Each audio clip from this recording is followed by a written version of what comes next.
Baby, hello there. you know what time it is. Time for me to move my mic. It's Studio Johnny Q time. And also that. That means it's time to drop your nerd drawers, baby. I don't know exactly what that means, but I'm sure it's sexy. Well, I think you're probably correct. Alright. Here, hold on 1 second. I think we are good here. My microphone's still probably a little too far away, so I'll try to get it a little closer.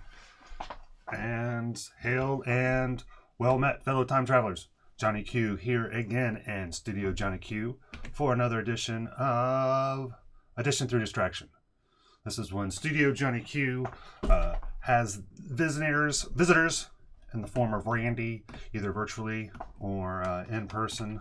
He is not on at the moment. I'm expecting him to hop on at any time. I do see we got me, Mr. Mustard, on, so howdy, sir. Good to see you. Thank you. Hold on 1 second. Let me sneeze off camera. Perhaps not. All righty. Well, let's go ahead and move over here. We'll take a look there. Let me get my cameras all up and going. I think that we're good. Let me check my microphone here again. Welcome, everybody. I'm doing all right, man. I'm doing okay. I think I finally had a good night's sleep in that new bed. So I will celebrate that. Which has been my first good night of sleep in more than a little bit. Oh, God, that's horrible. I find that the horrible thoughts I ever have are at 4 a.m. 4 a.m. is like the worst time. I never think anything good at 4 a.m. That ends up helping myself. All right. So let us further descend down here. And let me double check my Discord, make sure I'm not got anything funky there, and we're ready for Randy when he does hop on. All right.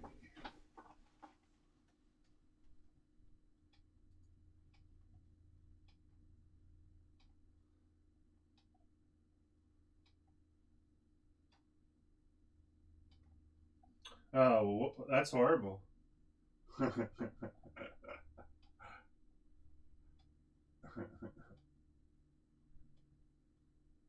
Was you really thinking about Rocket League?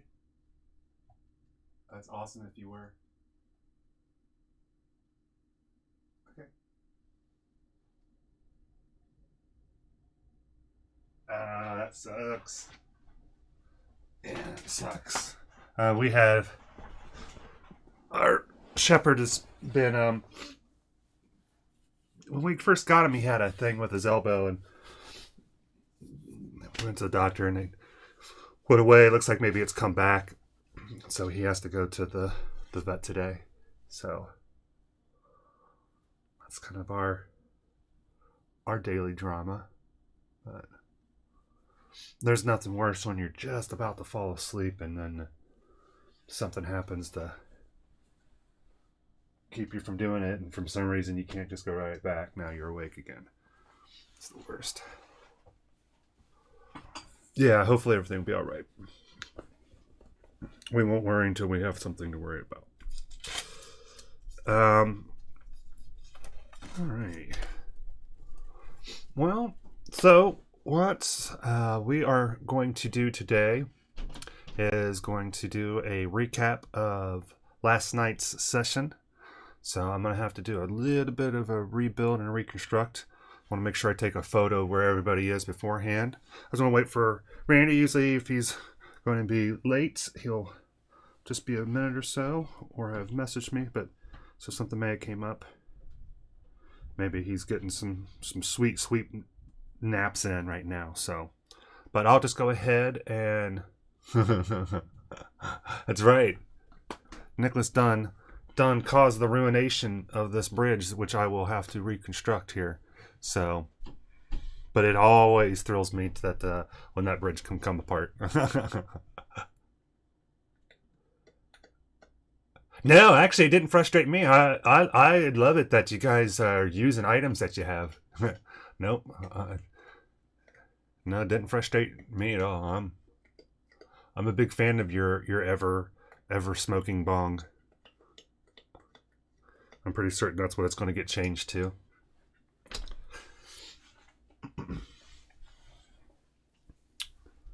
But yeah, no, I think that's good too, because I'm worried about you guys. I'm worried that you guys are going to die here. But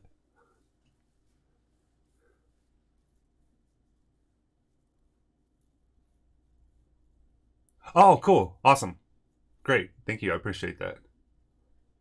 Yeah, I'm trying to think about. I was thinking today about something that we could do to try to maybe make it so that we can know when it's in play. You know, I mean, obviously I can't put the whole smoke thing down, but maybe we make a little bottle that's got smoke coming out of it. That could be easy enough for us to do, so we would know when it's in play. Maybe there's a way that we can do it that I don't know.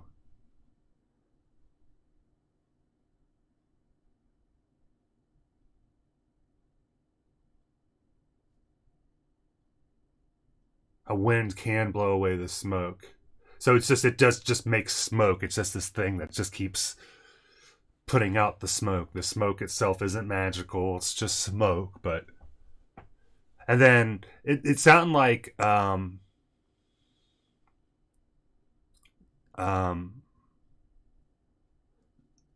you get to say a word, right, though, and it makes it go away. It'll make it all disperse. Is that correct? Or does that just stop the effect? So if you say the word, the smoke actually will go away. Oh, that's awesome. Awesome. Sweet. That's what I thought that you said. Yeah, you know, because that was, I think, was, I don't remember when you got that, but as we were looking, I was looking through everybody else's gear and realized that Nicholas needed a couple of pieces. He and I did some random rolling and drawings, and but like I think I may have looked at 1 or 2, 3 items just to try to find something that looked applicable. And when I saw that, it was just like, I don't know what this is, but man, this seems cool. When you use an action to remove the stopper, a cloud of thick smoke pours out in a 60-foot radius. 60-foot radius. Not diameter, radius. Yeah.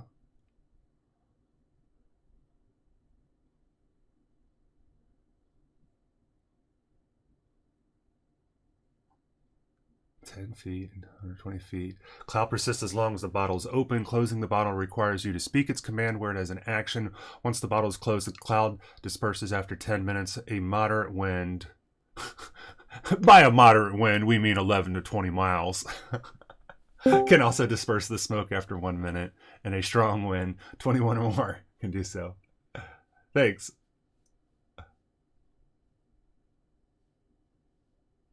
That's funny. Hello. Hey, Randy. How you doing, brother? Running a little late this morning. Sorry about that. Yeah, no worries. No worries. So, hold on. I'm doing some reading here. Me and Mr. Mustard was just putting out some text for me to read about his ever-smoking bottle that he had in game. Which I said I think I'm going to turn into an ever-smoking bong. So, smoke leaks from the lead stoppered mouth of this brass bottle, which weighs 1 pound. When you use an action to remove the stopper, a cloud of thick smoke pours out in a 60-foot radius. So we use bananas, right? So a banana is 30 foot. So that's a double banana radius.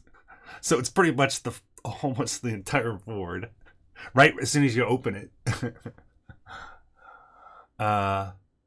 The clouds. How does that react with some of the vision elements? So just let me get through the rest of it here, and then I'll ask you if you could please hold your questions to the end, and then we'll be happy to explore. No, yes, I'm holding my hand. Ooh, Mr. Carter. The clouds area is heavily obscured. I guess it counts as heavily obscured. Each minute the bottle remains open because, it's not big enough. It increases another 10 feet until it reaches its maximum radius of 120 feet. Okay. The cloud persists as long as the bottle is open. Closing the bottle requires you to speak a command word as an action. Once the bottle is closed, the cloud will disperse after 10 minutes. A moderate wind can also...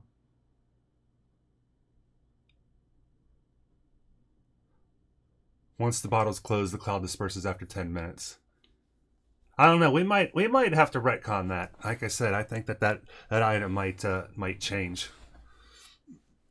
And I think I like the idea that you can close it and it will suck it back in. Because otherwise, what you're going to do is you're going to piss everybody off if you open that, because you're just going to create...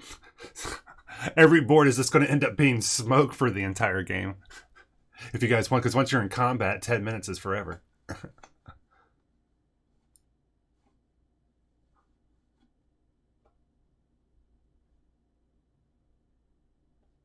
That's interesting. Yep. So, I'm reserving the right to modify that. Just a tweak, just to make it a little bit, so that you'll be able to use it a little bit more, because it's already bad enough. Yeah, but and I'm fine with that as long as you're willing to endure that. It's not like it just makes it easy for you. It's going to make it hard for you guys in situations too. But yeah, I think that there's a magical word. Your magic word is actually going to end up making that suck back into the inside because of magic. Alrighty. So, you doing okie doke, brother? You just running a little late. Yeah. Y'all good in the hoodie hood for today's show at least. Yep. All right. Well, let me switch over to our topics. Yeah. Well, that's right. Yeah, because the worst. If you won't let me change that one, then you'll just lose that one, and you'll find one that looks exactly like it and has the stats that I want it to have. Right. And so with our chat topics that I have up here, Randy, could you do me a favor and just double check that we're on the YouTubers? So. I want to make sure I flip the switch. I always sometimes forget to do that.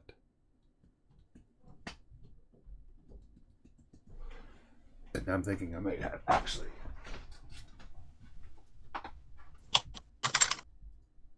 Oh. Nope, I had them both flipped. Education for YouTube. Okay, we should be good. All right. So, first is welcome. So we already did, some beginning salutations, but again, welcome everybody. If you haven't already, please hit the like, the share, the subscribes, all those good things. Helps out our small, tiny little channel and studio. Tell your mother, tell your brother, even tell your secret lover. And I did want to thank, actually, we had I forgot to at the end of the show, we did have a new subscriber yesterday. I wanted to shout out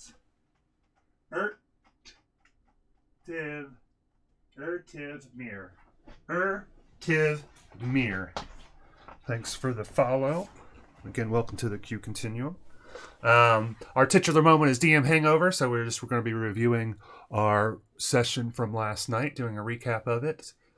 Our mental health minute, the teaser for that is Tomorrow Never Comes. On our way to the first 50, actually I have to update that. Our new subscriber will be 29, so 29 to 50. We have Rocket League to talk about, and then once we review the board, I have restoration to do to put this back to being the art table, and we have our tiles that we've been working on, our wood tiles, which I'm happy of the state of. So with that, why don't we take a Lucky Lou here. Randy, do you have anything that you wish to add? Or are you ready for me to go ahead and start with our breakdown of last night's session? You do you, brother. There you go. All right. I am happy to take that and run. I will take the ball and run, my good man. So what I'll have to do is I'm going to take some photos, especially just so I can kind of make sure I know who's where here before I move everybody back in time, and discuss how we got to this state of affairs, this current state of affairs.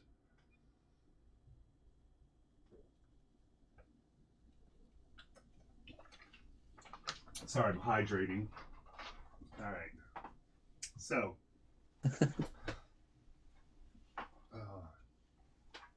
while I'm taking some pictures here and we'll reconstruct this,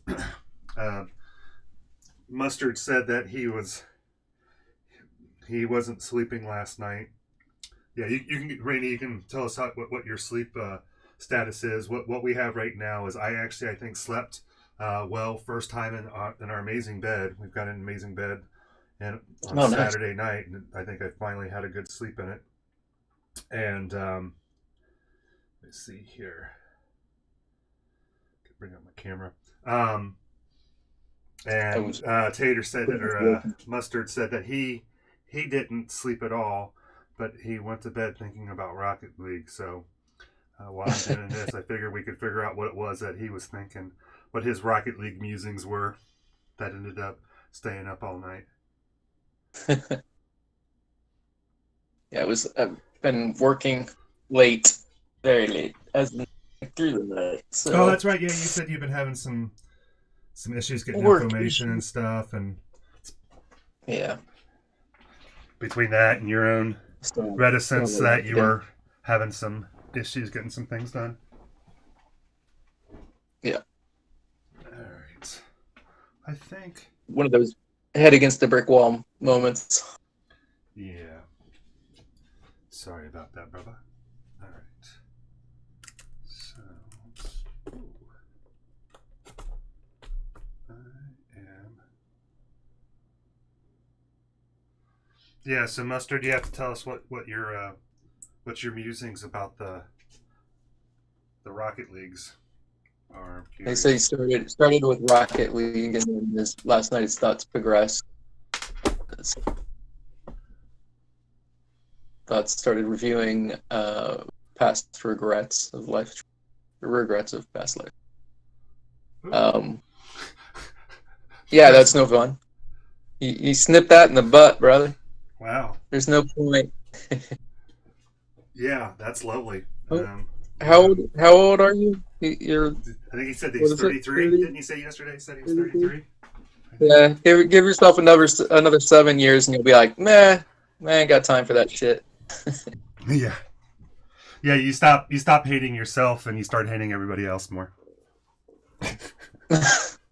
your mileage may vary, but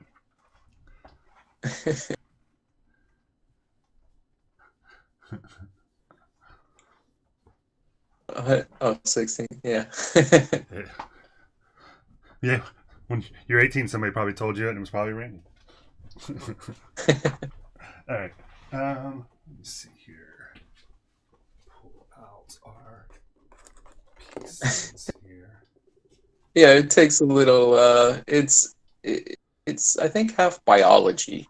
Yeah. Well, part biology, and part just like realization. What'd you say? Death. Mortality What's it called? salience. Yeah, mortality salience. Just being aware that you're mortal, no, it's that like- you're gonna die. Yeah, I don't have time to worry about this crap anymore. Yeah. It means nothing in the grand scheme. It's in the past. There's nothing you can do to change it, so there is no sense on dwelling on it. Move the frick on. And Yeah. part of that is practice and in acknowledging those thoughts that come in, saying, okay, this is just something that happens. They have no power over me. Just throw them off to the side. It's not important. And just practice. You get better at doing that. And also, I found that the older you get, just the sheer exhaustion takes over, and you just don't have the energy to deal with it. Yeah, you don't have the energy to worry about that anymore. It is the I think it's what in the common vernacular they say, "Ain't nobody got time for that," right? Yeah. That's the way you feel about life. A lot of those things. It's just like, so whatever.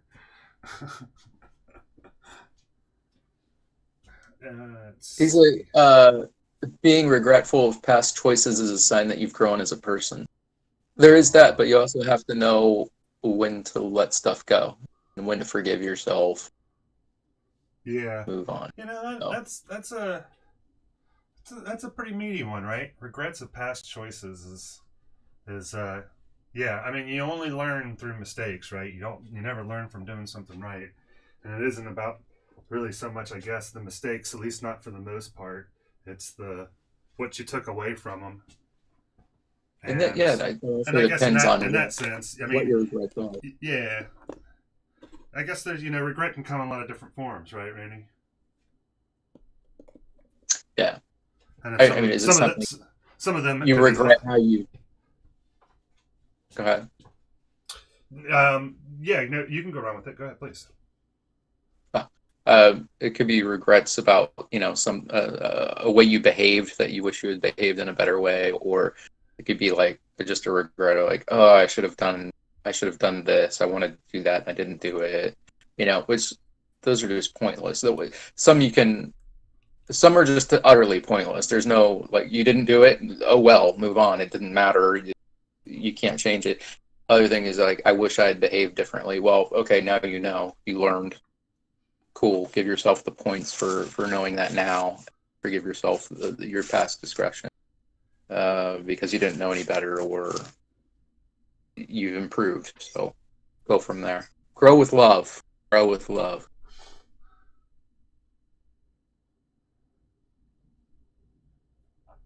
I wanted to make an Have you erection ever joke. seen? I wanted to make an erection joke. Bro, I wanted to let the pureness of your that is statement breathe before I sullied that, it with such. that is funny, but highly inappropriate considering the source of that statement.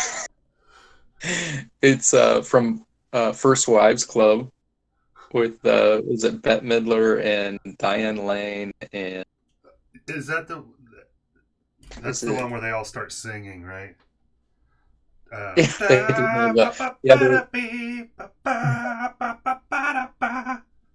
at some point. I could be wrong. You don't own me is what they You start don't singing. own me. Yeah. Yeah. They're reminiscing of their old sleepover performances, I think. That's funny, yeah. It's a good movie. It also has Balky in it.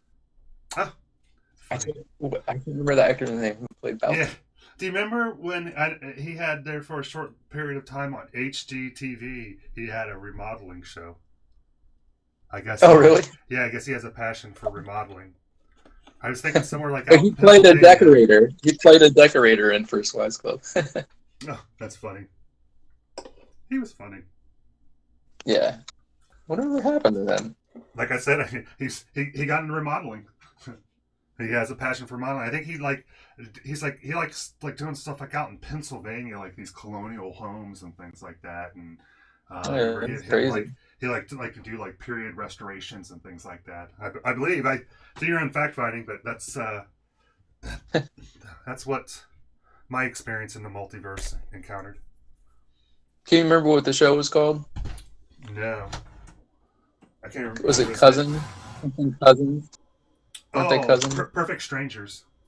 Perfect Strangers. Okay. Yeah, that was the show. Perfect Strangers. I thought you meant the name of the remodeling show. I was like, come on, Randy. No, I have no chance. It was called Perfect Remodeling. Perfect Remodeling. Or Stranger Remodels. Perfect I believe in Strangers. growing in pain and self-punishment as God commanded me. Well, I would like to say that I respect that, except for that I don't. That's part of what's wrong with religions. Yeah, I was thinking about that. Having some regrets of past choices, and I guess this is what it makes me think about is there's a healthy way to reflect upon your past and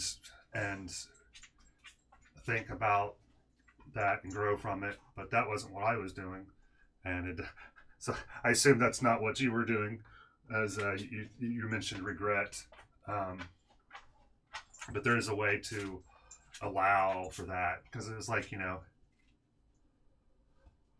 I can drive, I don't know, like a mile and a half and go past like 4 places that I worked. So I can think of a lot of memories about things that happened during those times if I wanted to. And it's easy to focus on bad things, but it's like you're not who you were 10 years ago. All you are is who you are now. And actually, it kind of brings us to our mental health minute, because the thing for that is tomorrow never comes. And, is thinking about... But does it die? But does it what? Tomorrow never but dies? Does it die? Well, no, that's funny. And not if you're James Bond, it doesn't. But for everybody else, it does.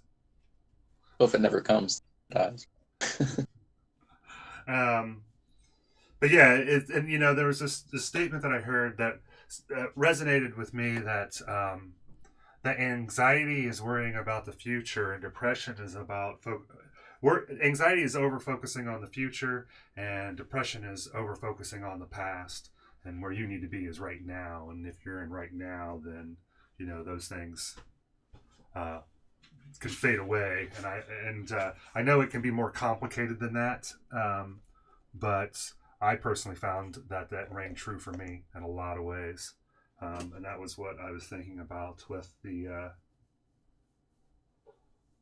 with that. And then, I thought about, some people who, you know, have had, horrible outcomes from choices that they've done, right? Um, I was thinking about this thing about this anti-texting and driving commercial, right? About this guy who's texting "I love you" to his wife and ends up hitting this Amish cart and kills this Amish family's kids. And it's just like, man, that's how do you live with something like that? I don't know. Um, Well, but clearly you get mad at the Amish people for being on the road, and well, that isn't was that the way you're supposed to deal with that situation? no, and that's not what happened in this particular situation. Because the guy who did it, I mean, they talked to him, and it's just like, I mean, he's just devastated. I don't know how you find meaning in your own life knowing that you took somebody else's kids through your Yeah. negligence. And it'd be even worse if it was something like, drunk driving or something like that. So, but,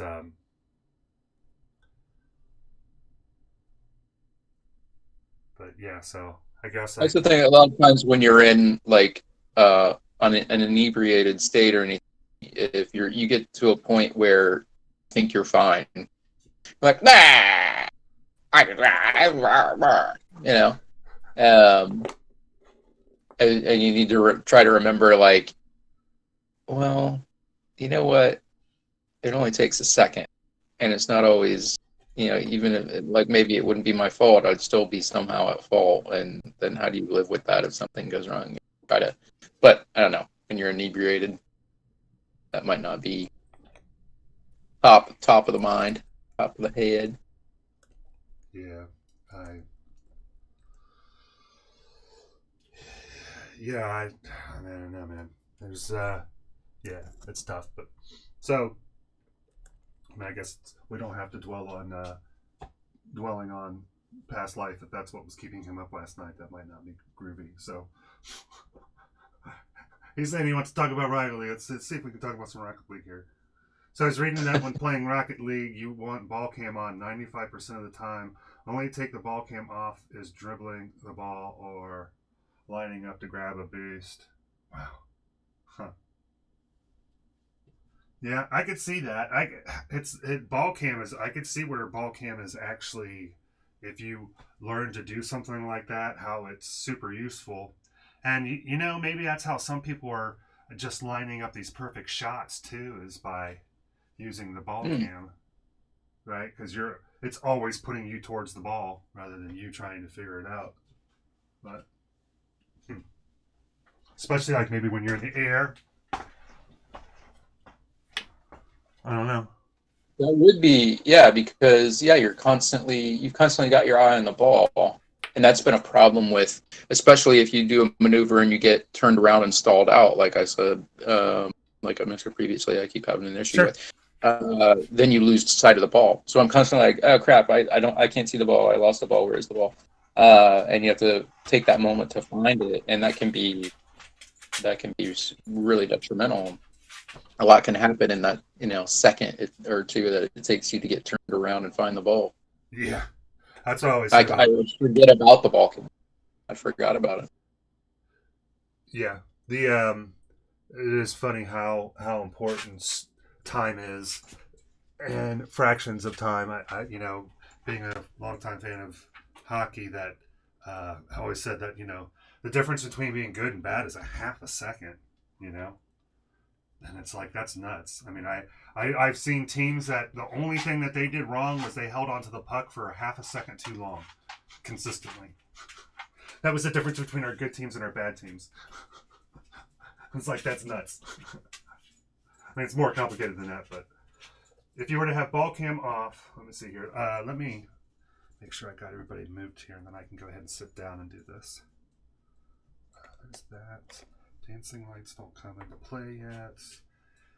You are down here. You are over here. And you are over here, I think.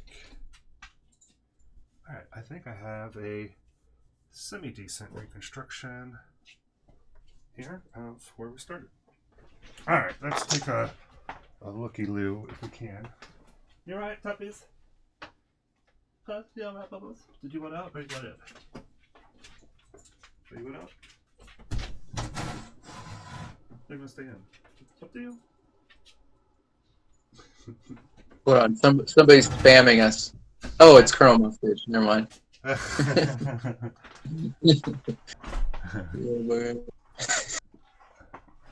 right, I gotta scroll back up because it's larger than what I could see in one thing here.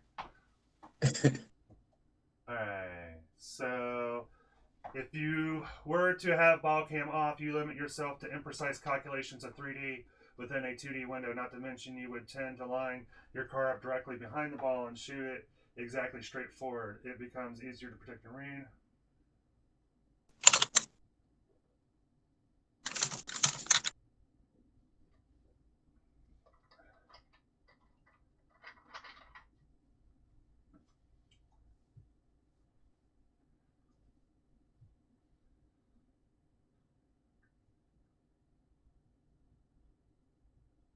Use your words, JV. Yeah, it's okay, thank you. Yeah, okay. Let me see if I can. So let me just read this first part over here, and then I'll go over and read the rest over there. If you were to have the ball cam off, you limit yourself to imprecise calculations of 3D within a 2D window. Not to mention, you would tend to line your car up directly behind the ball and shoot it exactly straight forward. It becomes easier to predict and read. And then if I move back over here, oh, my hip is really barking at me. So, Rocket League calculates the ball's trajectory. Yeah, it does. At the very moment you contact the ball, it shoots off directly away from your center of mass, no matter what part of your car it touches. Ball cam places the camera by lining up your center of mass with that of the ball. You get a glimpse of what that angle will be. Finally, when you contact the ball, it will shoot towards wherever you were looking at that precise moment of impact.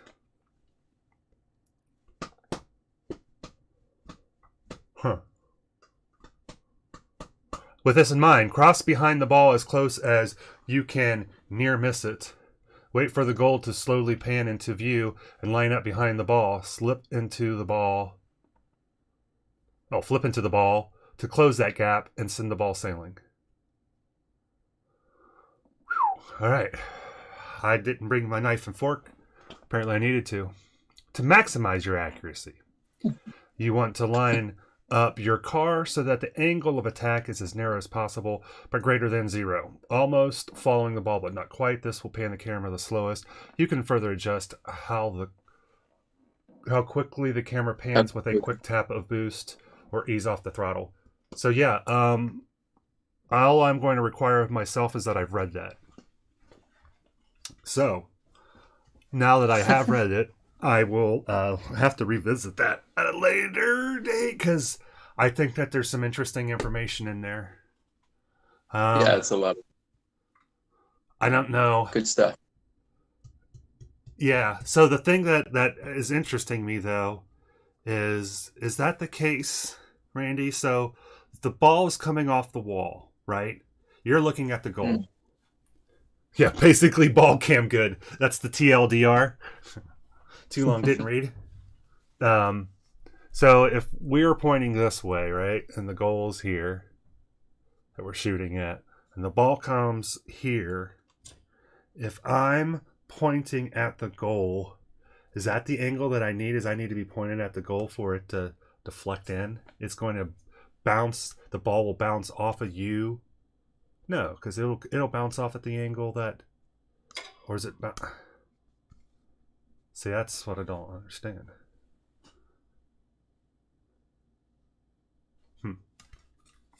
So there's more for me to understand here with this, but there's definitely some food for thoughts. 100%. So with that being said, is there anything else we want to say Rocket League for this before I start to do the recap? Randy, Rocket League. Any? I mean, we'll come back to it, but of course. No, I'm good. All right. So let me see. We start here. Indeed. I need to get this work stuff done, and I'll feel guilty trying to play Rocket. Oh yeah, man. Take care of your business, man. I never want to throw any. Feel like you feel obligated or anything, but I know that's not what you're saying. But yeah, it's tough when you, especially when you can make your own schedule. It's hard to not allow distractions to carry you away. So I support you in your endeavors to try to stay on track, stay on target, stay on target. All right, a second here. So we got a.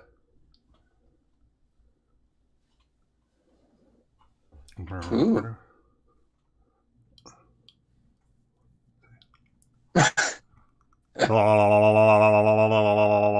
Oh, like that, like my tongue. Oh yeah! Yikes! Frightening.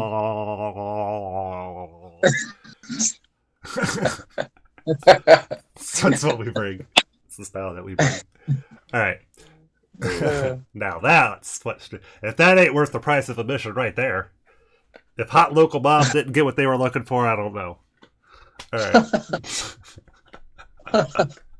All right. So, with that being said,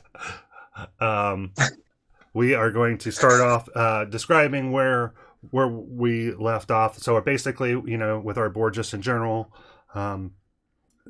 previously on Dungeons and Dragons, that with this entire board here, which is 2x2, which is our normal shape of our D&D board sessions, session board for our sessions. They started over in this area here. They're basically in a mountain pass. They're trying to get to this town.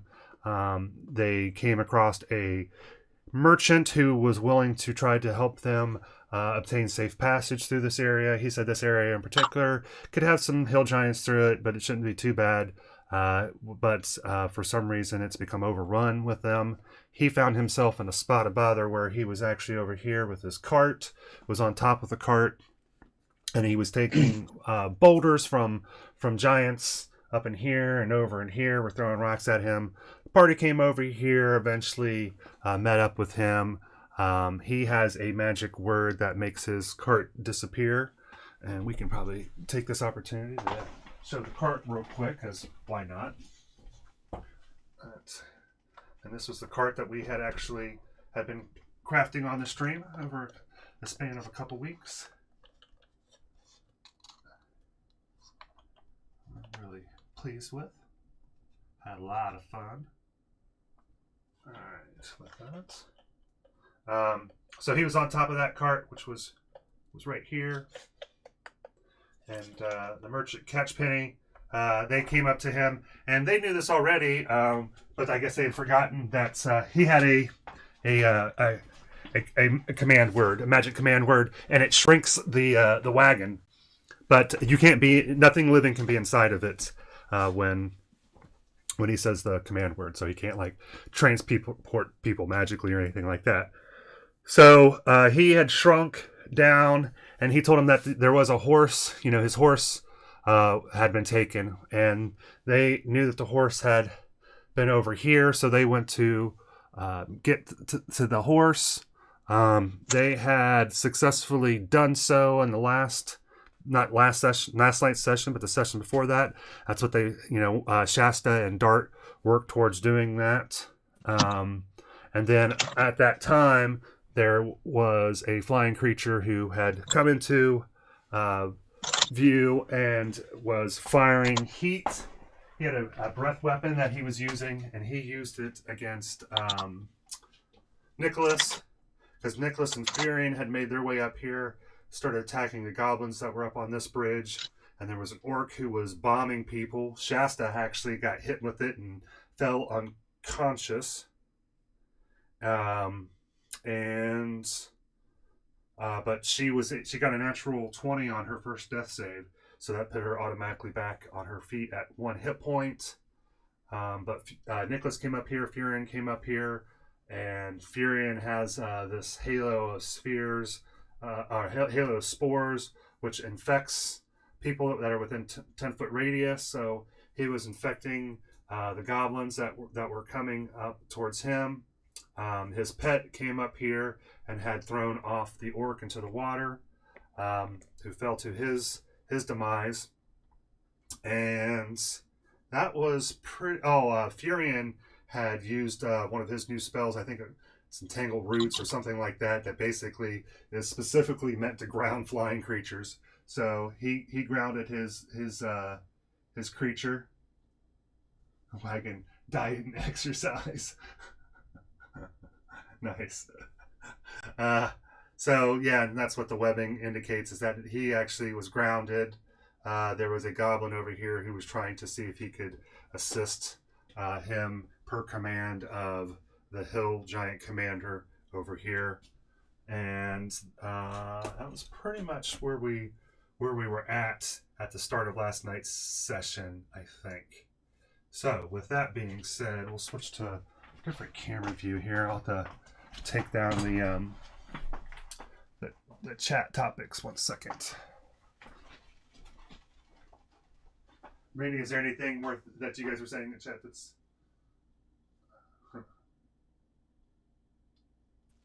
it's cold? I asked if his magic passphrase to shrink the wagon was diet and exercise. Colonel Mustard said, "No, I think it's cold." That's awesome. Like, they know about shrinkage, right? Shrinkage is real. Awesome. All right, let me 1 second. Hit the hide that. There we go. All right, let's see if I can do this without knocking too many things over. So yeah, here we are with the water, the bridge up here. We had the goblins. There was a female goblin and 2 male goblins. One of the last things with the female is that she actually got choked out. They don't have a lot of hit points. She got choked out before she even got to, right as she got to Furion over here with his homemade halo of spores that we also made on the stream. And Nicholas says over there, and he'd taken the brunt of the breath damage from the flying creature, and he was at, I think, just like somewhere between like 1 and 5 hit points. We had everybody else was down here. Nicholas's pet's down here. Dart's down here. Her cat, who I forgot his name, is Bullseye. And then we got Catchpenny and back and there. His horse. We've got the guy's work. The bomber that fell to his death. Shasta and her pet, who are minding the horse mainly. And then we got Raina and her monkey back here. So, whole crew. Shasta decided that she was kind of taking the lead. Oh, and that's actually with last night. We did initiative rolls, and the room got a natural 20, and Dart got a critical fail. So that meant that the room normally goes last, but the room, the room will go before anybody who didn't critical fail. And but with the room getting a natural 20, then it meant that it got a surprise round. Because of that critical fail on Dart's part, she was not going to get to take her turn. But there was a little bit of comfort in that once she got a fail dice, because that she wasn't going to get her turn, so at least we were going to let her have a fail dice that she could use. And then Raina, who's their sister and kind of a magical leader in a sense, she was able to kind of psionically communicate with them, and she could tell that this attack round was coming, and so they got to make rolls, and if they made a roll based on their highest stat, based on the room's difficulty, which I did kick up a notch, it's now 15 as denoted here. We use this to denote the room difficulty, so it was 15 and it was previously 14. So with that, let's see. So that was the way it was with the room. Oh, there's two of the players did that. So they basically, any damage that they would receive during the surprise round, they would only receive half of that damage. But then what we decided to do was instead, her blessing actually was the first damage that they ever took. They would only take half. So that's what Raina's blessing for those who made it did for them. Furion ended up getting bit by one of the goblins on the bridge, and the surprise round for the room. So this guy advanced on Furion over here. Not happy that the lady Gerblin had fallen, and he took some damage, but was still able to go over there. He had a natural 20 on his attack, and so basically he just bit into Furion's leg and just held on, and which was kind of delightful. Trying to think what else. At that point, the roots were done. That spell had ended. The bird started to fly again, and he was in play over. I think he was just started to fly. And some of the giants intermittently were throwing some things. Shasta decided. Oh, sorry. Yeah, so we had. Yeah, actually, I can do this without a camera. I don't have the M50 working at the moment, so it's more the cam link I think than M50. So yeah, the bird started to fly, and the giants back here. The giants can only throw every other turn. They can move every turn, but they can only attack every other turn. So I think that was basically them resetting their counters to be able to attack. And then what happened was, and the turn order was Nicholas, Furion, Shasta, and then of course Shay had the critical fail. And then we did offer her at her turn, because it took so long to get to her finally, rather than make her wait again. We gave her the option to either use the luck dice, and she could have her turn, or she could hold on to it, and she decided to hold on to the luck dice. She thought that she probably needed it. So Furion going first, or no, Nicholas going first, I think he essentially healed up, and he ended up using his turn to see if his character has background in let's see if we can find Furion actually even over here. He has a background in or not background, but some of his heritage is mountain dwarf. So, and that's how we deal with the races. It's not that you are mountain dwarf, but that you have that. It's kind of the strongest blood that you have. So he was over here, and he did some healing with a free action, and then he also was using this mountain dwarf knowledge to make an investigation roll, and by doing so, see if there was any weaknesses that he could discern between where the bridge met the rock, and he was able to be successful. Furion, whose pet was over here. Let me see. Find his pet. His is Treant pet.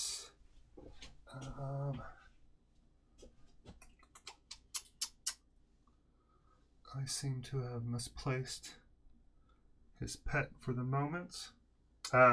So his pet was over here, but then Furion made him come over and help try to use that knowledge that Nicholas had shared with everybody about this weak spot. And his pet started to put his tendrils inside of it and tried to make it grow, but he wasn't able to do so. And then Furion, instead of trying to remove the goblin that was on his leg, he just moves over here. So the goblin is still chomping on his leg. And so that gave him, basically he can only move half a banana instead of the full banana. But so that was enough for him to move over here. And that guy, basically with him being chomped on his leg, he didn't have to roll to hit. He just got to roll hit damage. And and then there was an earthquake. Oh, stonecraft. That was the thing. Thank you, Colonel Mustard. Let's see if we can get our bearings here.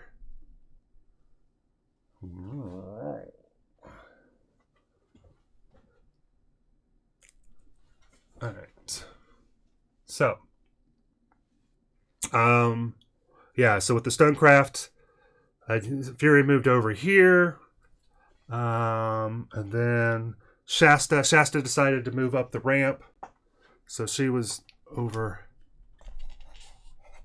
here, and so her pet catch Penny and says that he would take the horse. He would mind the horse. And they basically will just, follow their instructions. Shasta came up here, tried to hide, was unsuccessful in doing so. Her pet came up part of the way. And then everybody tended to congregate kind of more or less around this. Her pet was kind of the high water mark of, don't go any further than this. So everybody started to do that. And Nicholas, on his turn, however, was able to successfully help with the bridge collapse. So if I'm correct, I believe it was his attack, and then the bridge did collapse.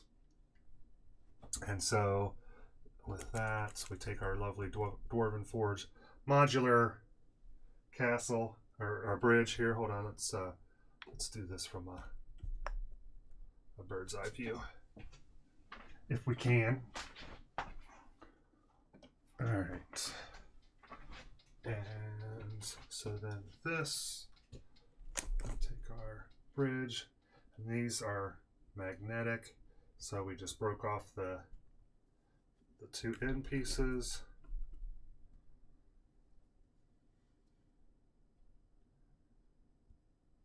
Alright.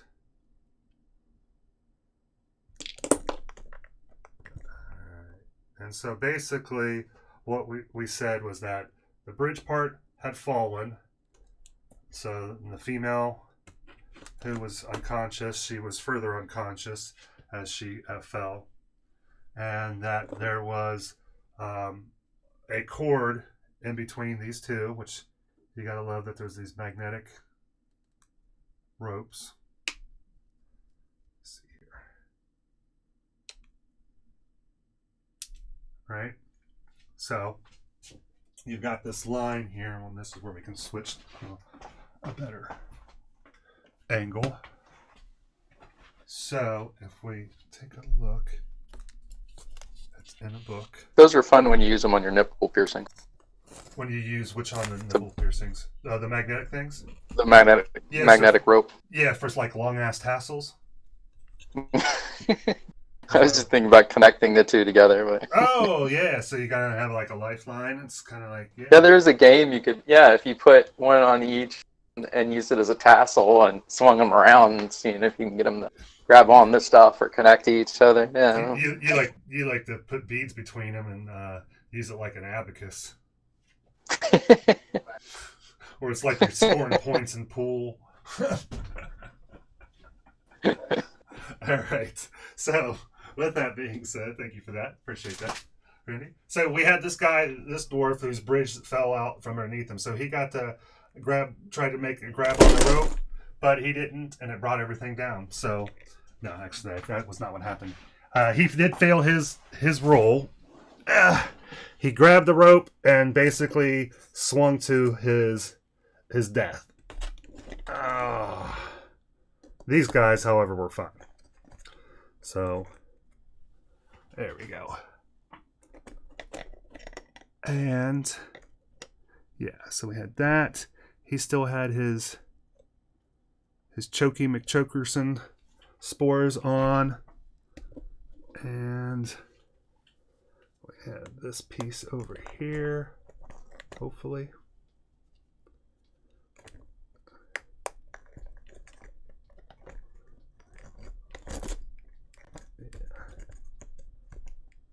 And actually, I do remember that this has a hard time staying up on itself. So, but yeah, so he didn't. So basically, out of the 3 goblins that were up here, you have one that is still, and it's this guy right here. Nope, that's the female. 1 second. I believe he is right here. So we had this guy here who's still on the leg. But the one that was here, he fell. And again, he took damage from the fall, and he took damage then from hitting the rock as well, swinging into the rock. So, with that, sorry to defile your, to walk all over your delicate sensibilities there, Mr. Mustard. With the nipple abacus talk. So yeah, I think that's where we're at with this. The bird ends up going out of play. He flies out of play, and then I basically had rolls to see if he came back into play. The hill giant commander back here. This guy back here. He started doing some commands to the other hill giants that we described. It was kind of like if woolly mammoths were to yodel. But there's this noise that they make, this guttural yodeling noise that they can make to communicate, and it resonates throughout the hillsides. And so I think you must have missed my my text on that one last night. I certainly did. What exactly does that sound like to you? Oh, is that what you need to know? How's that go? Okay, yeah. It's funny that you asked that. So, I personally am not the best hill giant yodeler, but since you're asking, let's see, a woolly mammoth yodel would be something probably like.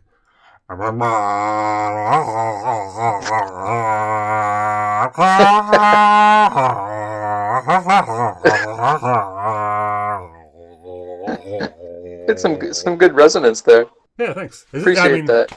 Yeah, it sounds exactly like that, except for entirely different.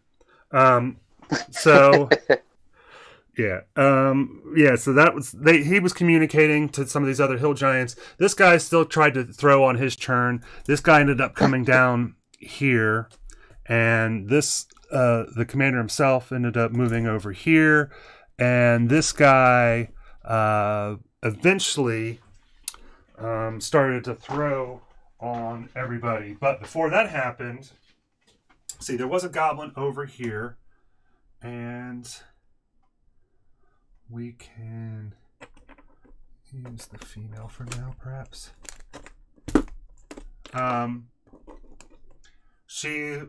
We'll say there was a goblin over here. Actually, we'll swappy.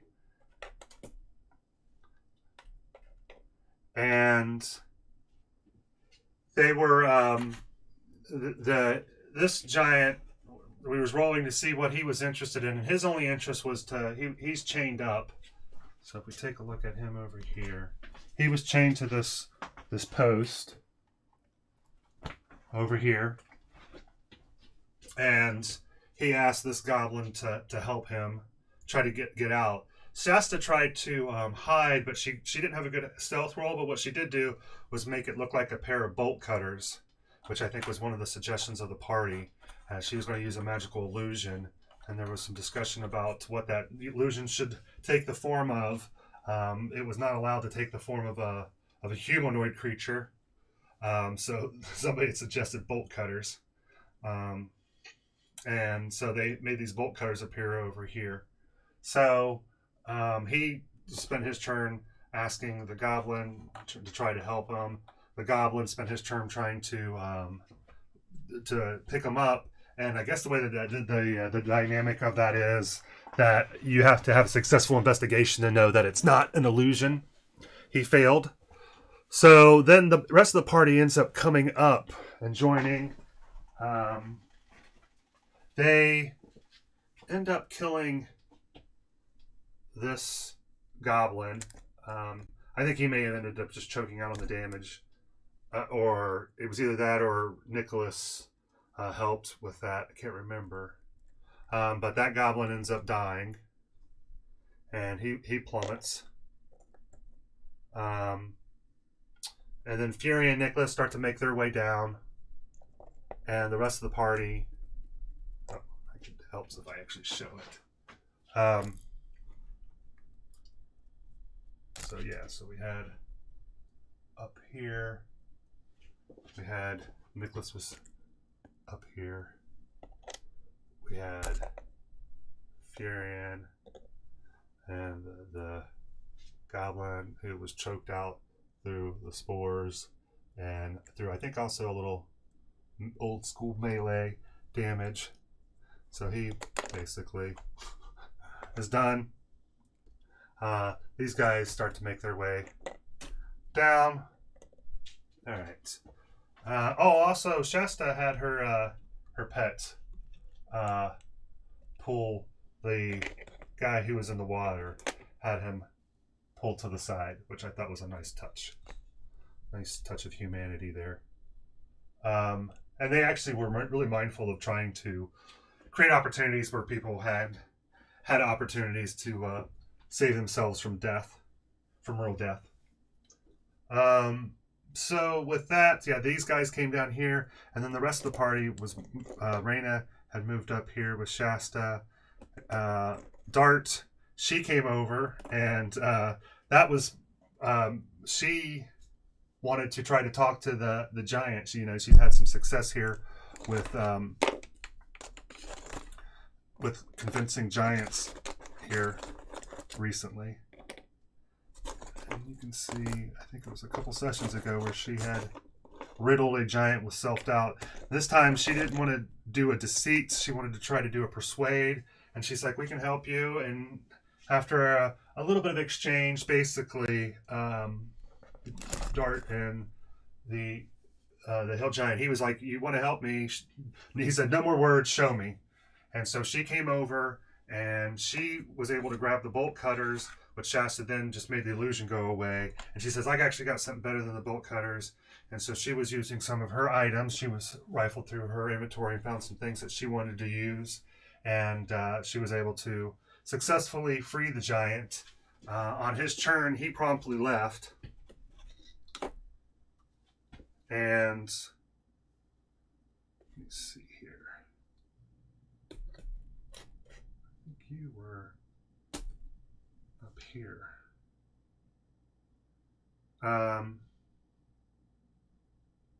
And yeah, he just leaves, and Dart's a little bit offended that he didn't even say thank you, but she probably should have been thankful that he just didn't smack her.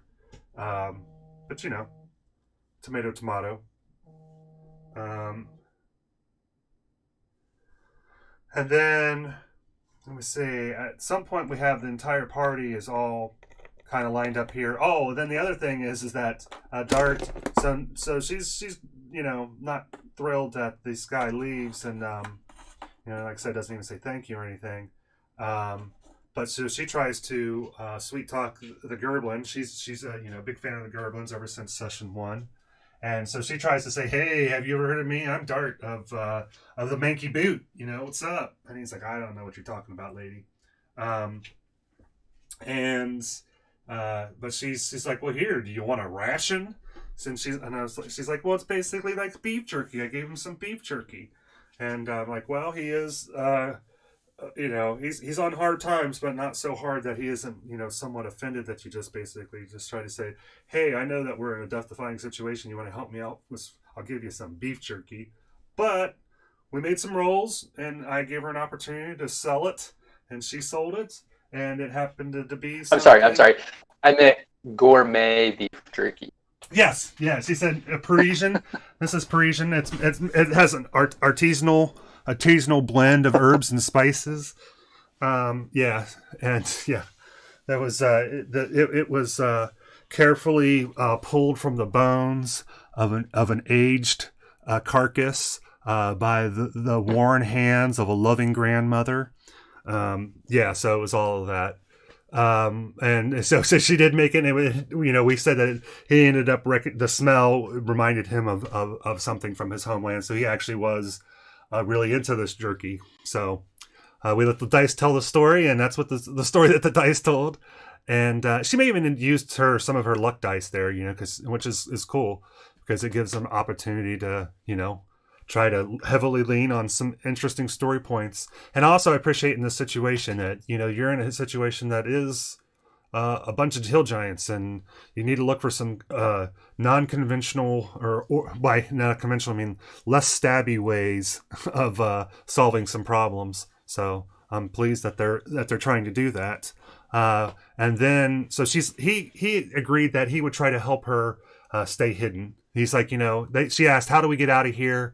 And he's like, well, the most obvious way out of here is through the road, the path, but that's also the way that's going to get you most seen.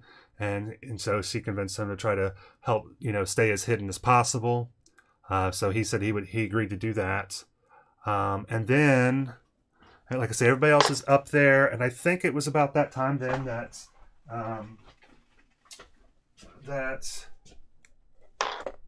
Nicholas... So we had everybody pretty much up here. Oh, and they were starting to take some hits.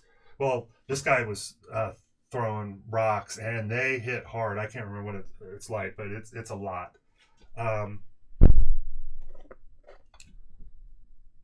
actually, I think they might have been actually after this. So everybody's up here. The flying creature starts to come back into play.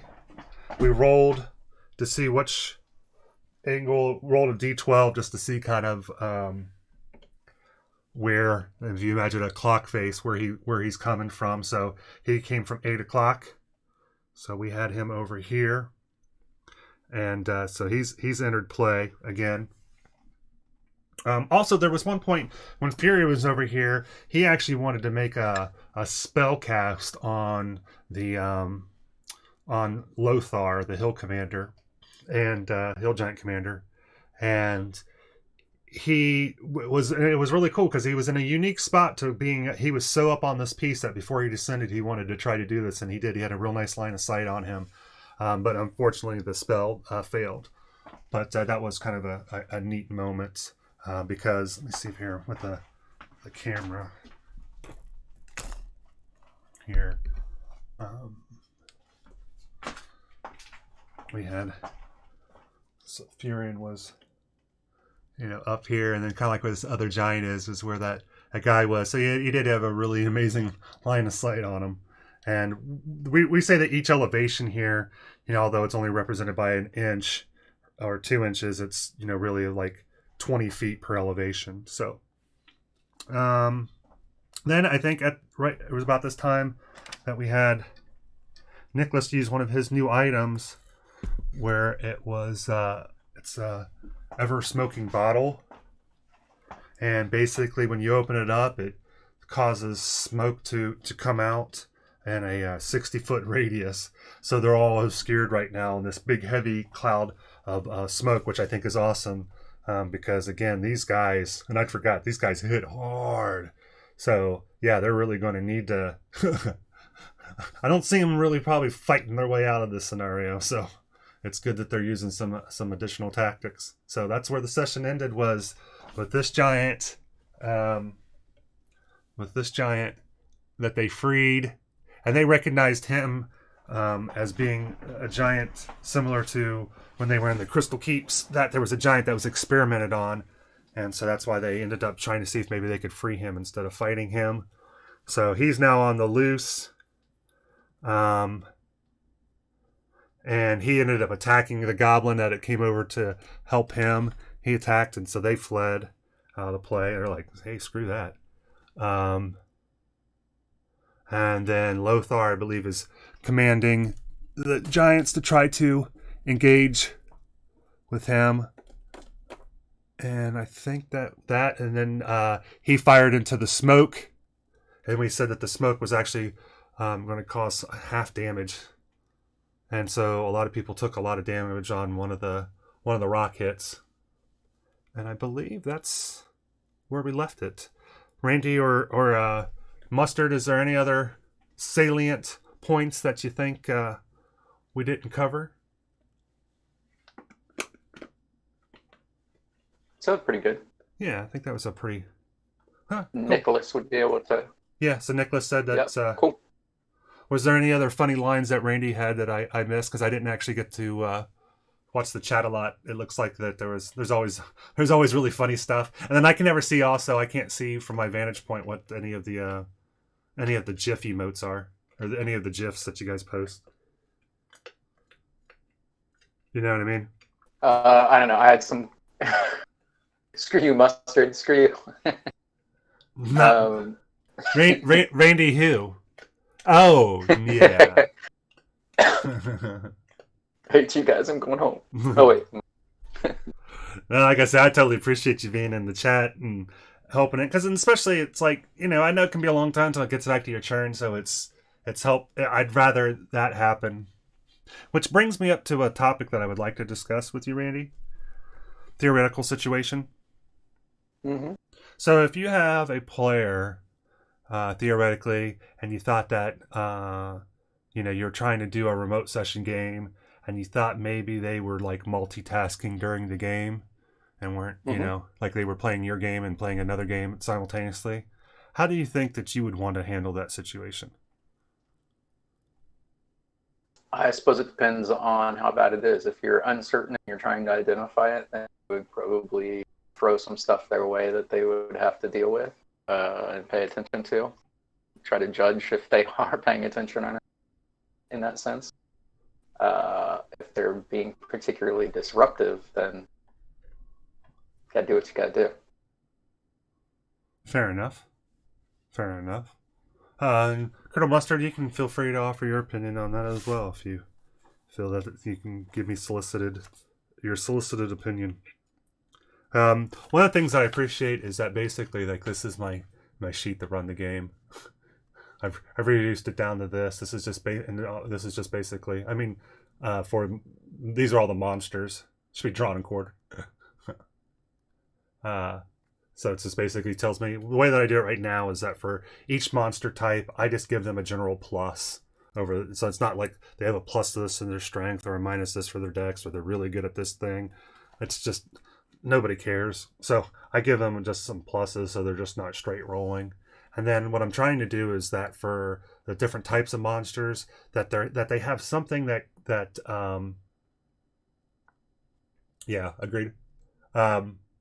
That they have something that identifies them. So like goblins, they'll take half. They have low hit points, but if they're next to an ally, they only take half damage. Whereas the giants, they're strong, but they can only attack every other turn. So I'm trying to give that there's some qualities to some of these creatures, so that's where they get their distinction, rather than from well, he's got a 15 in his strength and he's got a 12 in his here. That nobody ever.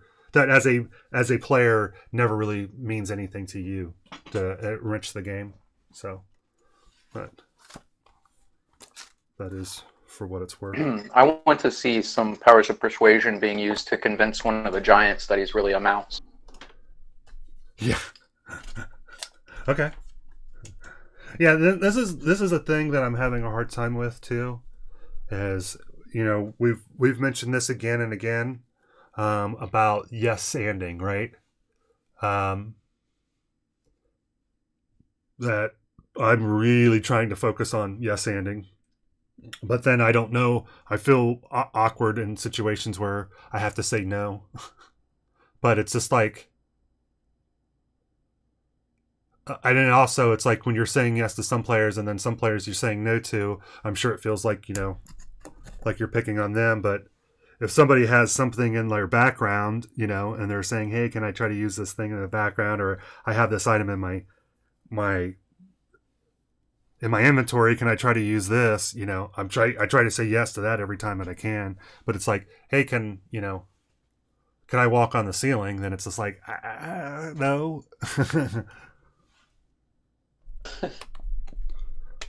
Colonel said, if you know what's good for you, never say no to me.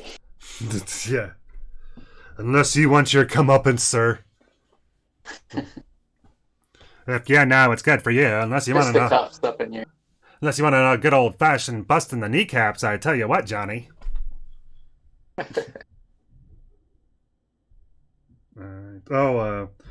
You hopped on just a few seconds late. Jax had to go to the What's that? Jax had to go to the vet. Oh. He had when we first got him, he had a thing on his elbow and it acted up again, and I think they just got back. So I want to step away just super quick to see how they are. I can go ahead and put up the "Be Right Back" sign if that works for you, Mr. Randy. And then when we come back, I think that beverage break. Yeah, I'll go ahead and we'll start working on tearing down the board. And again, thanks to everybody who's been watching us so far. If you haven't already, please hit the like, share, subscribe. I'll just be gone for just, no more than 2 minutes. All right. You can time me. So where's our "Be Right Back"?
All right, here we are, back again. Oh, Randy, are you with us? Randy, Yep. Randy, can you hear me? All right, thank you. So you mentioned about feeling bad about having to tell somebody no stuff. Yeah. But you cater to the players a lot. But when it does become actually unfortunate, there might You're is you go ahead. mm-hmm. You're starting to break up, so just be sure you're. Can you hear me now? I can, yeah. Okay. I was just saying that when that would come into effect, right to feel that way a little bit, not necessarily, is when, like you mentioned, you're able to say yes to one person, but then have to keep saying no to another person for whatever reason. Yeah. And in those instances, it's like, well, try to find ways, you can try to find ways to make that up to them in the gameplay. Yeah, and I tried to do that some last night. Yeah, I think you do a good job with it. Yeah, I think that's good advice, and that was kind of on the fly. I just felt like, and it's like I really believe that, in this idea of the DM should be on the side of the players, not against them, and so I try to, but if you think that it's particularly bothering one player or something, that they're getting upset about it or whatever, then just call it out to them. Like, I'm not doing this on purpose. I wish I could be doing this for you, but I have to try to find a different way to make this work for you or whatever. Yeah, because it's just it's going to break the game. Yeah. Well, that was like one of the ones where it was like, my natural instincts was to say that the goblin was offended by the offering of the iron rations, but it's like I decided I'll give you a chance to roll on it, right? This is one where it was like this, but who cares in the grand scheme of things? It's not ruining my story, it's not ruining any major plot lines. Let's see if they can do it, and and especially with like the failed dice, it's like, well, they can basically make it happen if they want to, something like that, if you let them roll on it. But that's okay, because then they consume some of their luck dice, and that's where they chose that they wanted to put a moment, and instead of go with it instead of fight it. Was what I tried to do, but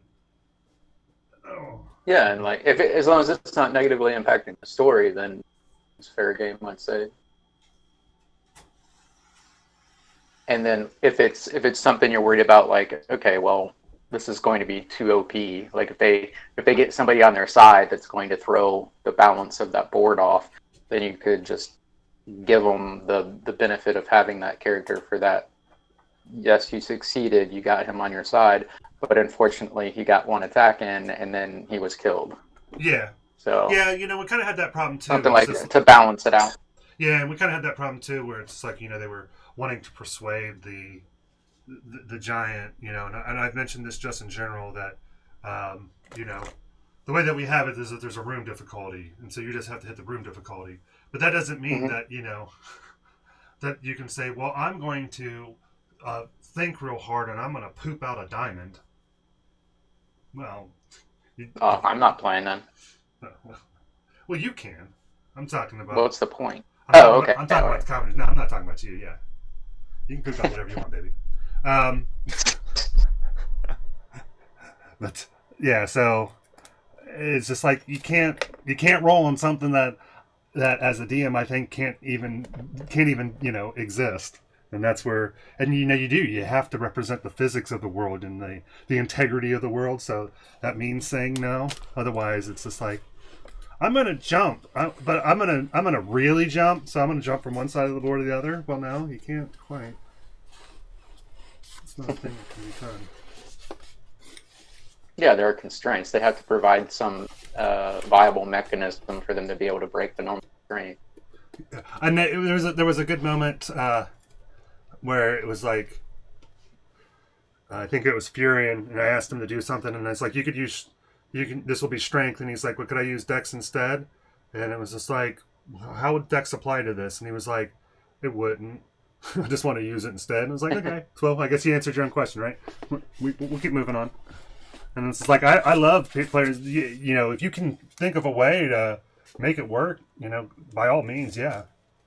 I'm all for it, but it can't just be that I want to use Dex because I have a higher Dex.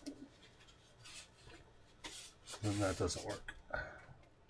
Yeah, and in his case, it was that he at first had thought that was an acceptable option and realized after. Yeah, and that's, hold on one second. Here.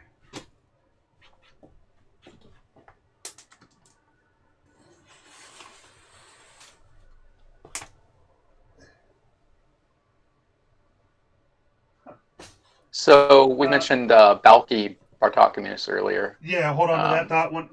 There was something I wanted to say right before because it's still applicable. Go ahead. I'm just trying to fill space.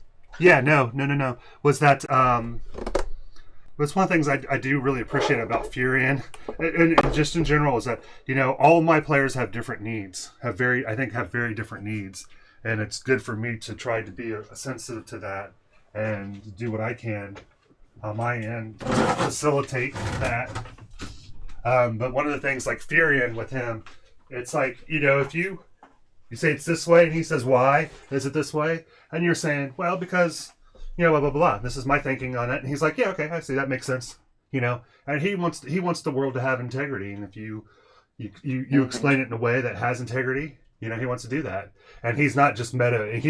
He would rather, take a penalty because it fits within the integrity of the world. And Shasta's good about that too, in particular. But he really wants to know why, And if you just say, well, it's this way, but why, He really wants to know that, and I think that's interesting and enjoyable. Whereas, so I'll have to go into more detail about things like the concentration thing last night. He wanted to get into a little bit more. I believe I didn't see totally everything, but I think that you were making some allusions to rule humping. Was that correct, Randy? I don't remember the full conversation. I know that you had asked me if I had any insights onto it with my experience with spellcasting, but I tend to try to avoid spells that have concentration as a possible issue specifically for that problem. So, yeah, but I thought I saw some humping references, and I thought that maybe that might be that was to do with the leg humping. Humper with when the goblin was attached to his biting his leg. Oh, okay. It was a leg humper. I gotcha. I thought that you were making. And he tried to roll to get him off. He tried to roll to dislodge him. Yes, and I was like, no, it's still going humping, to town. Still humping. Okay. And it was funny because when it happened, I thought that you were referring to like rule humping, and then when you said still humping, Furion had a follow-up question. So it still was applicable under my theory. It didn't rule it out. So I was like, oh. And I was thinking about Yeah, at some point I was going to mention something about rule humping, but I think I missed the opportunity to insert that comment. Yeah, that's funny. So yeah, I thought that hand happened. We've mentioned this item before. This was something that I backed on a Kickstarter, and these are cards that we ended up printing ourselves. I did realize. 1 second. Sorry. Yeah. I did realize that rule humping could go. It's like a spectrum, because you could be like, what do you mean by rule humping? Like, you're humping the rule because you like it, or you're like, stupid rule. Oh yeah, it could go both ways. Are you punishing the rule? Is it a good touch or is it a bad touch? Yeah, it's bad. All right, so here's these cards, and we'd mentioned these before, Randy. And this was a Kickstarter that I backed. You could get these printed, or you could get them as sheets and print them yourself, PDFs and print them yourselves, and they're double-sided. So I've done that, laminated them, sliced them up. But what's awesome about these is you got a deck of them, and they've got things on here that will pretty much give you inspiration for anything that you need in the context of a game. So let me see here. I'll use a different camera angle here so I don't have to hold it. But wait, what is this? Is this a card to help for the player to use? Or? No, this is a reference? A DM aid. Oh, gotcha. So if we have, say... But it's just a helpful reference for different stuff that can happen? Or? Yeah, so last night we had, when she was wanting to befriend the giant who'd had experiments done on him, right? And let me see here if I can do this. The giant who what? The purple giant, the one who had things done to him that she freed, that Dart had freed in last night's session. Uh-huh. So, she was doing things with him that I had not anticipated were going to occur. So let me see if I can get an angle here that's conducive to something. That light flare on it. There you go. There you go. All right. Got some light flare again, but the text is readable. There we go. Okay. So with this, it has all kinds of craziness. So like it has a roll for each die. It gives you a random number so if you needed a die roll, you would have one. It has, if you needed to know the odds on something, and if the odds would be good or the odds would be even or the odds were bad, it tells you the outcome in that situation for you randomly. It has a bunch of keywords under here. And I can't remember exactly how, like one of them is an action, one of them is a mood, one of them is a something else. It has, belongings here. It has a catalyst, has a location, has a few names, has a virtue and a vice. So for any NPC, for that NPC, I can pull this out and I can know, what his virtue is and what his vice is. And that gives me a lot of ideas about what his personality would be. So, the giant is merciful, but his vice is sloth. So he's lazy. So, that's kind of a core of this, an NPC potentially. And if you need a name, then you've got, a couple names that you can pull from. And then, if you need to know like what he has on him, then, you could use this to try to help figure some of that out. Why is he here? In the first place, it says touched by a power, so you have things like that you can pull from. So I find these to be really helpful, and they've even got more stuff on them too. Like when you really get into this, it's got like a Norse symbol. There's these collars mean things, and you can really get into it. It's got a ton of information on it. There's 4 different icons here that mean stuff, but I like it for the names, the belongings, all this stuff down here. I use it, and I'll use it a lot for this too. Like, if I need to know, like, if I'm looking for just the likelihood of something happening, I can use this just to kind of help me with that in a random way. So yeah, Cool little aid. I like these. And let's see here. So there's the stack of them. And with them being double-sided, you got quite a bit. And so last night was one of the first times where it's like, it's kind of nice to actually just, and maybe even beforehand, if you have an NPC, to just have this and just kind of keep this as a reference with the NPC, as a reference just for that NPC, that card is just kind of tied to them in case you need something. So, anyways. You still with us, Randy? Okay, just want to make sure. Alrighty. So I think, my friend, that I am going to. What was it that you were going to talk about before? Oh, we mentioned Belky Bartokom. Oh yeah. Please, I'm going to go ahead and start working on reassembly here. I believe it was Perfect. Perfect Strangers, yeah. Yep, Perfect Strangers. They got a picture of him like when I think that was probably in the title scene. He's sitting there like he's on his way. He's trying to hitchhike or something from his native country to America. And he's got his America or Burst sign. America or Burst, yeah. Because he was he was a sheep herder. Wasn't he was a sheep herder in his old land? I think so. Yeah. I think everybody there was a sheep herder. It's a fictional Greek island of Mypos or Mypos. Yeah, Mypos, that sounds right. What did he say? In my country, cousin.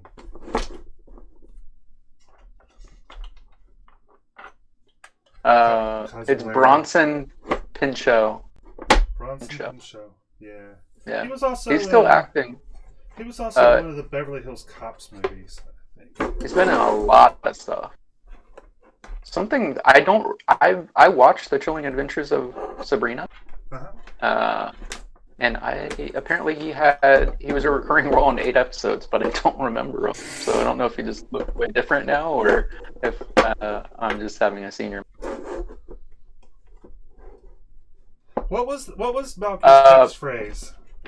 The Bronson Pinchot Project was, I believe, the one. Yeah, that sounds right. Where he was probably a decorator. So 20 episodes of that as himself. What was your question? My catchphrase. Yeah, didn't he have a catchphrase like, I don't know, like "cousin, don't be redonkulous" or something like that? Yes.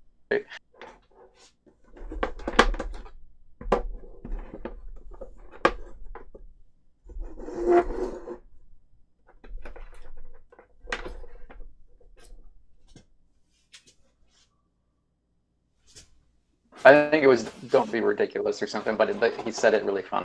Yeah, don't be ridiculous. Oh, yeah. Yep. Of course not. Don't be ridiculous.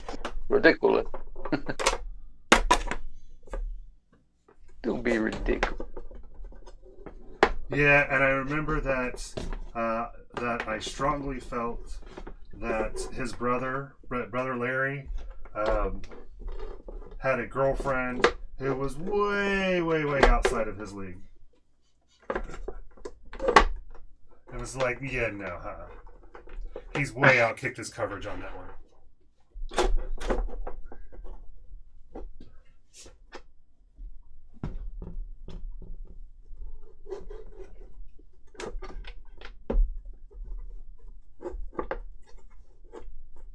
And it's not that, and I think back to it because I think that she was just a blonde with curly hair or something like that, but which isn't really my type. Looks like right now he's doing Project Blue Book. It's in season 2. He did an episode 6 of Project. Is that not something to do with UFOs? American historical drama television series. In January.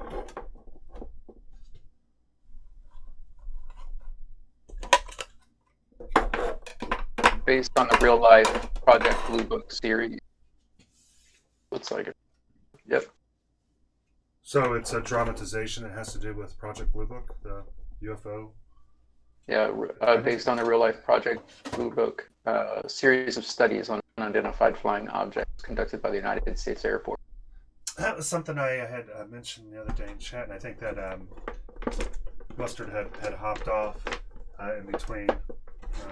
But it was Bob Lazar is a really interesting character if you've never heard anything about him or know much about him. Who is it? Bob Lazar. And he looks like Stephen King. Yeah. You're looking at a picture of him. Yeah, he absolutely does. He absolutely does. But really fascinating. It's fascinating to re-examine him because he came out and Robert Scott Lazar, American conspiracy theorist, seems to have been hired in the late 1980s to reverse engineer purported extraterrestrial technology at what he described as a site called S4. I watched, there was I think maybe it might be on Netflix. I think it's on Netflix. And there's a documentary about him that kind of revisits this. And he was Area 51 and Flying Saucer. Yeah, he's kind of the one that made Area 51, on the radar again, for alien stuff. And it's just bizarre because when you look into his life, he claims that he went to MIT, but then MIT says they don't have any records of him, and he says he was paid by government, blah blah blah blah. He has a tax form, but they say that there's no employee ID that matches this, and a bunch of stuff. And I mean, when my personal, I have a strong belief in my spidey sense, aka my Peter tingle. And my spidey sense tells me that this guy believes what he's saying. So I don't know whether what he's saying is true or not, but I get that he's being genuine when he tells me these things. Now he could be, psychopathic liar or whatever. He believes it himself. Yeah, but and it was neat. I was watching a video, and it was just somebody who claimed that they do these things where they'll watch footage and they'll say as a person who can tell you based on their body language and micro expressions and things like that. And, they tell if a person's lying or not. And this guy did this really thing. And he's like, you see this right here? He says a person who would say this thing and was being deceitful, they would do this, or they would do this. These would be traits of somebody in this situation telling this thing. If it were a lie, these were things that they would say. But you see how he's doing this and he's doing this and he's doing this. That would be indicative of somebody who's telling the truth. And this guy was just like, he's like, this is nuts. He's like, because this guy believes what he's saying. This guy's telling the truth is what he was basically saying. He's like, this guy either is just like so far removed the way that humans normally respond when they deceive people. Yeah, and you get that with like psychopaths or yeah. And he's like, either that or this guy is telling the truth. But yeah, it's a really interesting story. So do some of your own fact finding. I don't personally believe that the government has UFO technology, but you listen to this guy talk and it makes you wonder. And it's just neat to see this guy talk after like 3 decades and talk about it with the same veracity and yet still same casual distance. It's like he hasn't been on a crusade for the last 3 decades trying to convince people of this, He's like, I wish that this wasn't me. I wish this wasn't my life. I wish.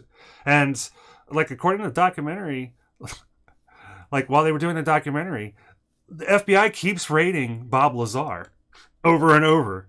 So why do you do this if he's not something? And it's thought that he may have taken an alien element, because he talks about that there is an element that that we do now actually have on the periodic chart, by the way.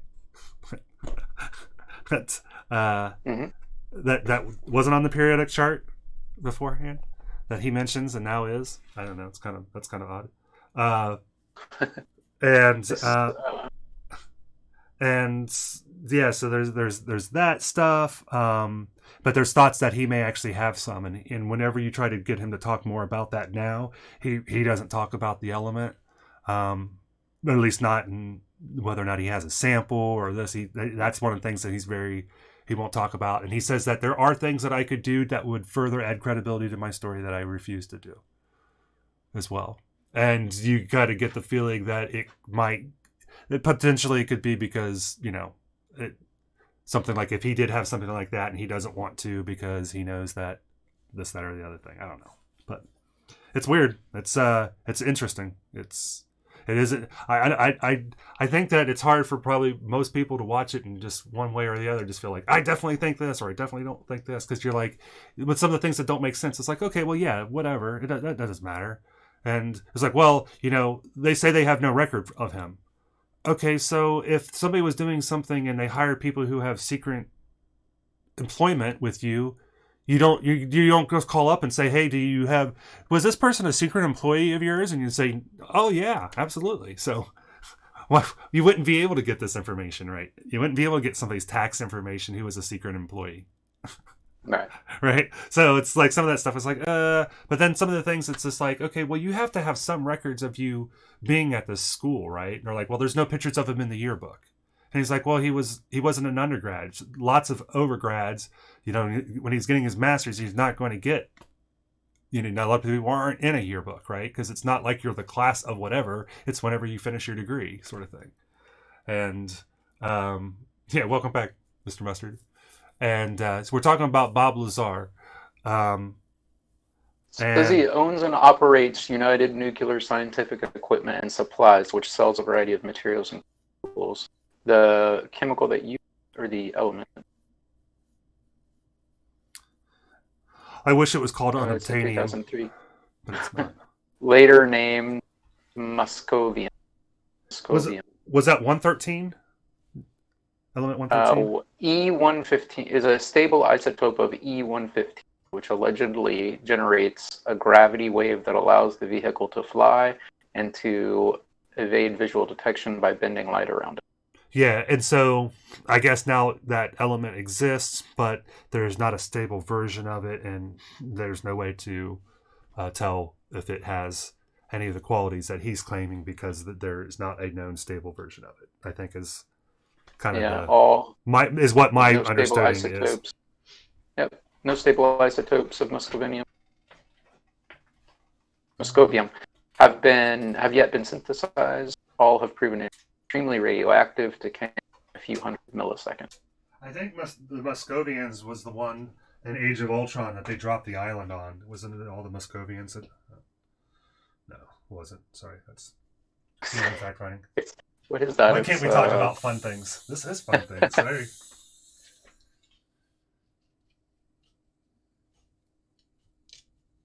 The island drop. Is it Sokovia. Yeah, Sokovia. I just watched the movies. It has a name reminiscent of that. Mm-hmm. Like a made up country name in Eastern European. I watched that one and I watched Age of Ultron, and I've watched the first Guardians of the Galaxy, and now I'm on Doctor Strange. In my quest of watching the movies. All right, so we got that. So we got the paint racks are next.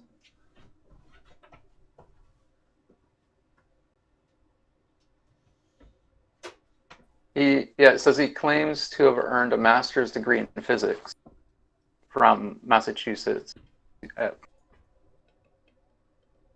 and a master's degree in electronic engineering from Caltech.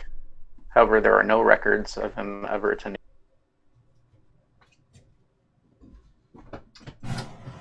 But there are people who have give testimony that, or to reporters of like, I used to take this guy every day to Caltech, Said, so if he wasn't a student and know what the hell was going on, I took him every day for the period of such and such period of time to hear.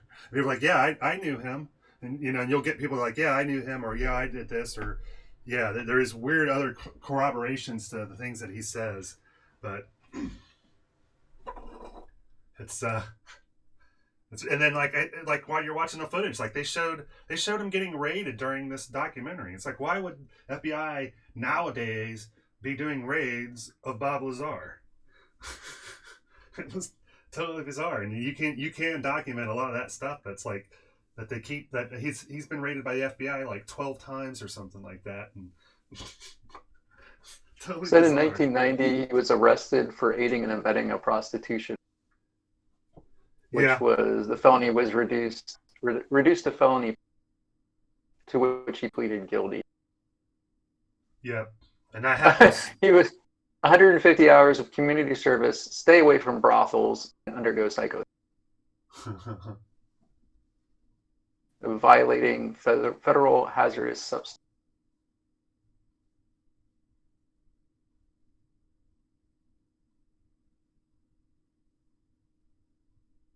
Three criminal. What's this? What is this quote from Tater? Or from Mr. Mustard.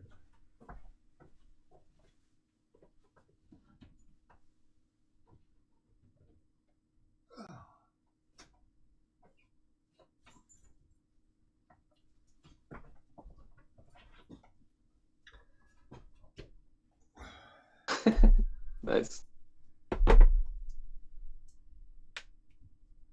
One of the he said they asked me how well I understood. They asked me how well I understood theoretical physics. I told them I had a theoretical degree in physics. They said, "Welcome aboard. We're operating at 1% efficiency," and I guess that isn't good enough for some people.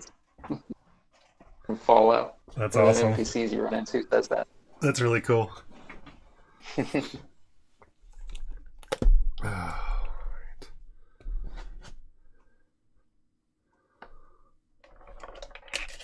I need to put this somewhere before. That's crazy how much he looks like Stephen King. Yeah, I didn't think about that, but once you mention it, it was like, yeah, absolutely. The eyes and the glasses and the something about the mouth and the teeth and the. But yeah. So it's a really interesting story. A really, really, really, really interesting story. That Bob Lazar. And also, one of my favorite bands is Clutch, and there's a song I really love called "Escape from the Prison Planet," and it mentions Bob Lazar. It's kind of a song about a guy who's kind of like a conspiracy nut. It mentions Bob Lazar. Yep, interesting stuff.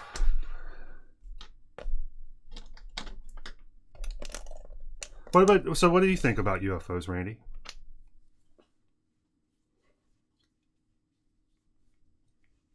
I don't know. I think a lot of people think they see UFOs that are definitely not UFOs. Yep.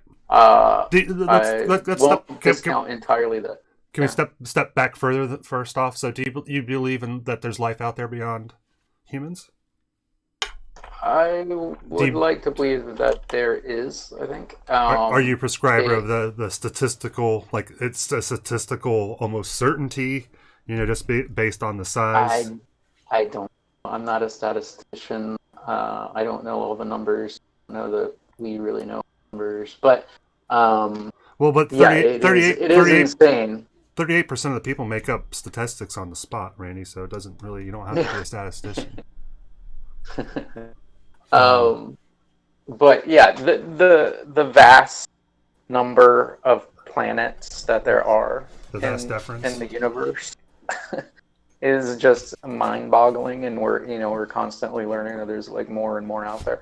But the possibility of any of those planets being able to support life, but then our idea of what life constitutes.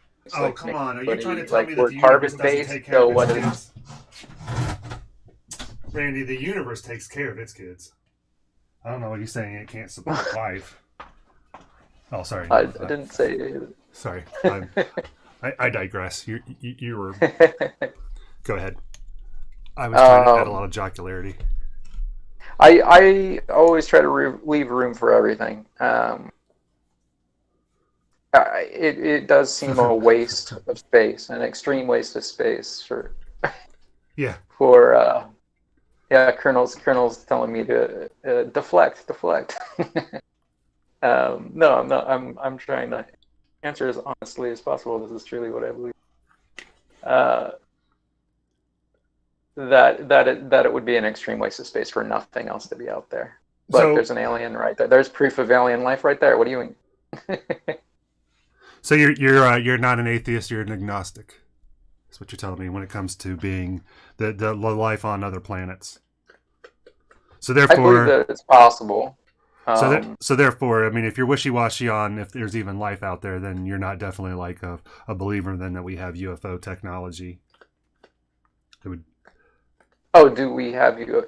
I don't really think that we have you. I would love to believe that we did. That was, we we're about to have a full breakthrough because of. But I think if we did that, either those UFOs must have been pretty shitty, or we would be much further along than we are. Well, yeah, and he's just saying is that they're just they don't have the ability to reverse engineer this thing, because the way that he says that it works is that it creates a space-time bubble in front of you, and that pulls. That's how the vehicles work. Is it's by creating a distortion in space-time that pulls things, and that's what I guess that element the stabilized version of that element is supposed to help do. But yeah, I don't know. And he was saying like the basic idea is.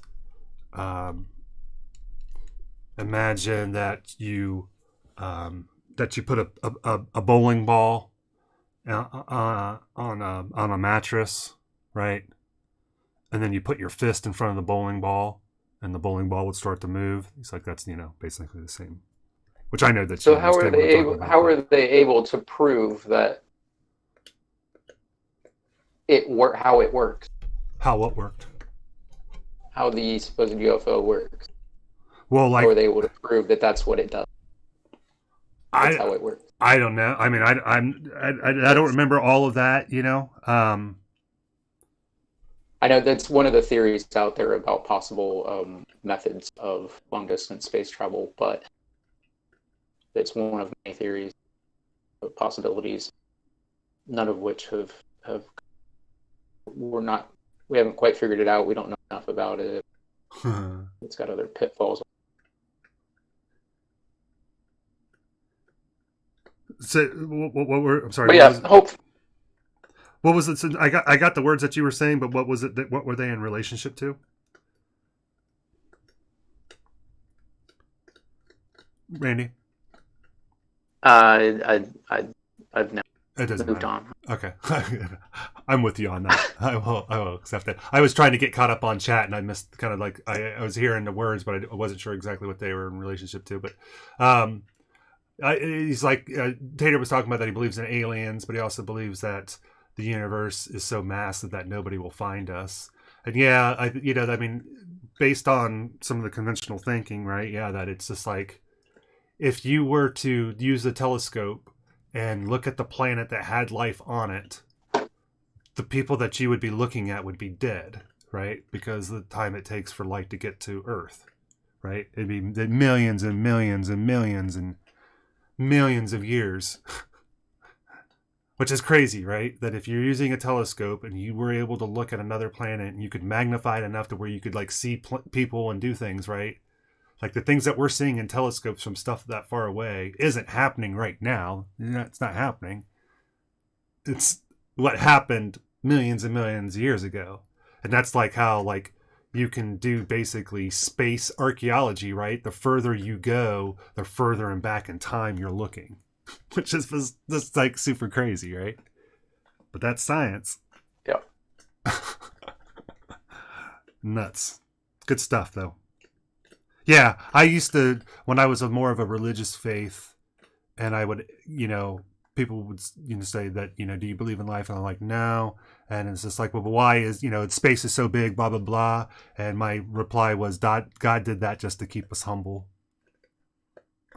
God had to make the universe that big to humble man's ego. That's the only thing. Well, The universe is the only you. thing is bigger than man's ego. And that's barely. Used to be the go-to answer for any question of it used to be, it's God testing. It's not to question God. Oh, it's just to test your faith. It's just to test man's faith. Is that what you're saying? Yeah, every question there is out there, everything that doesn't seem true, it's just That's question of faith. God's test of faith. I don't know, but I believe it. That's all I need to know, because I believe it. We've talked about kids that when we were in the 80s, that there was this book, and it was The Secret Life of Gnomes, right? What you see in the garden gnome with the blue coat with his hands behind his back and the pointy red hat, right? And somebody had wrote the book. I had an illustrated life. Balloon. Yeah, exactly. Yeah. You can feel free to insert that story where appropriate or inappropriate. And when that book came out, it was like I believed in those gnomes because I wanted to. I wanted it to be real. And I remember there being a time. I remember my dad's like, that these things aren't real, and I was like, but that's a book that they sold. I didn't get this in the nonfiction section. It says it's an encyclopedia. What? Yeah. This is like encyclopedia is where you go for knowledge.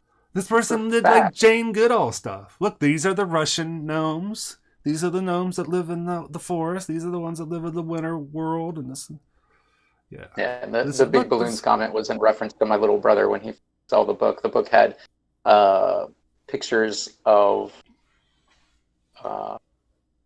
just them going about their daily business and stuff, and different pictures of gnomes and what they look like and stuff. And there was one picture of a large gnome with no shirt on. I think she was probably nursing a baby gnome. Yeah, and she may have been. I'm trying to remember if she was nursing one or she was nursing two, but I don't recall. But, yeah. But she had a voluptuous bosom, and my little brother saw it. Was like, big balloons. It's just so funny. I don't know why it is, but it is. Big balloons. And it was funny because, like, you were telling me the stories, like, there was this book and blah, blah, blah. And I was like, I know that picture. And I ended up finding, I don't have my original copy, but I did find a copy of it at Half Price Books. So I did end up picking up one up. And I was like, I have that book. And it was weird looking through it again. You were over one time. I don't know if you remember. You were over one time and we looked through it. I think we talked about it. I don't think you knew where it was at the moment. No, I actually pulled it out one time, and you and I actually we did look through it because I had it out for a while. And then from where it was, and I eventually reshelved it. But so I'm gonna keep knocking this box off.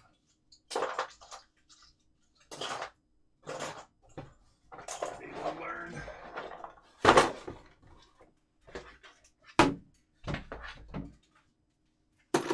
Well, Randy, we made it past our 2 o'clock hour. That went by lickety-splickety again. You know why? Because I love you so much. I love chatting with you so much. The book's just called Gnome. The book is called Gnome. You're right. It is just called Gnomes. And it's written in like a cursive almost, right, on the front. Totally white cover with the sketched gnome on the front of the red hat and the blue coat and the rosy cheeks and the white beard. His hands behind his back. Yep. Yep. Oh, well. I was going to post a picture, but... There's a book that when I was a kid, when I was in middle school, when I was in the third grade, it was the first year that they started busing. So my school used to be behind my house, kindergarten through 6th grade. And then when I was in the 3rd grade, they started busing. So it meant that I had to go to another school. So instead of being able to spend the next 4 years hopping my fence and going to school, now I had to get on a bus and go somewhere. It was one of those times as a kid, you're like, I don't understand the way this, what? Huh? What? I don't understand the way world works. But anyways, there was a point of talking about that. Oh, so but the school that I went to for the 3rd grade, I only went there for 1 year, and it had this library, and in that library there was a book about castles, and I think I fell in love with medieval stuff and fantasy just literally because of this book that was in that library. And did you have books like that, Randy, from like your school library that you would just check out again and again and again and again? Or from your local library? Really? Well, I did have books that I loved. Were there any books like when you were in school? It wasn't easy for me. Like I lived out in the country, so there was no easy way to get into stuff. When I was home, so it was playing in the woods was pretty much my activity. I'm got some tentacle porn going on here, Randy. Yikes. Sorry. Kinky. Sorry, go ahead. So yeah, when did you first start getting into books, Randy? I think I was always interested in some books. You just had to find the right one and find time to actually read. I remember one of my favorite memories is when I was little, I'd go over to my grandmother's, would babysit weekends and stuff, and we would sit there and read. She had a collection of the old highlight. I was just mentioning highlight last night. Book. I was mentioning highlight because I was talking about Goofus and Gallant. We would go through and I'd read the jokes and riddles and stuff to her, and we'd sit there and laugh. Now, Randy, am I correct in thinking? Oh, look at my.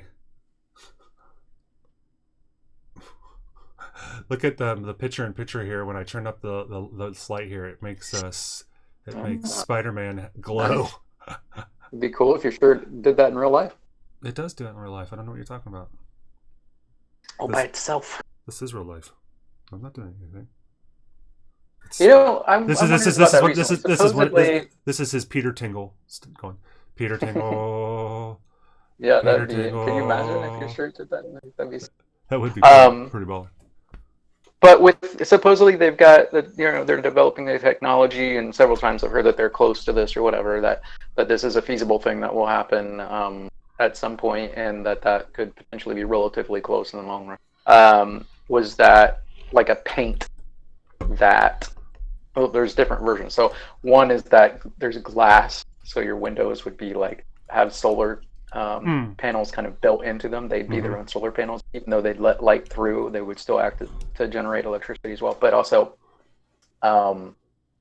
paint for your walls or your house. That could be, well, if it's paint for the outside of the house, it could also be a solar collector. But paint for the inside, that could actually be a screen. That could actually act as a TV screen or whatever, or at least emanate light and stuff. So if they have that, like a paint that you can put on your wall, how long is it going to be before they have something that fabric that they can make that can do the same thing? So you could have that. You could have LED and stuff, or not LED, but think along those terms of things that you could do with clothing that you would wear. So it could say stuff, or it could have effects like that would light up and yet still feel just like fabric. And then, will there be something like that? And it'll almost be like Harry's cloak, right? The invisibility cloak. You could have a cloth, and if it could camera, the stuff that was behind you and put it in the front, could you sort of make this? And it wouldn't be you'd go totally invisible, but it would make you, highly camouflaged. It'd be like a distortion. It would depend on angles and lighting and stuff probably, but there'd be a distortion probably. But it'd be the best camouflage possible.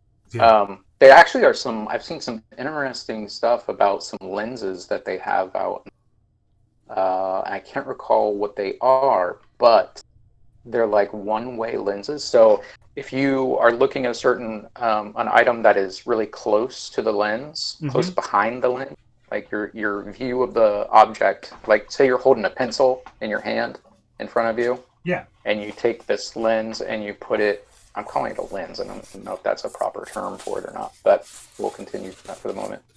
That's never stopped. So you put the lens in between you and the object, and the object disappears. Okay. And there's one where if you turn it like 90 degrees, then the object reappears.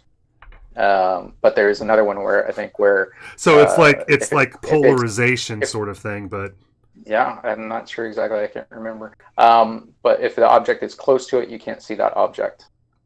But if you like move the object further away, then you would be able to see it.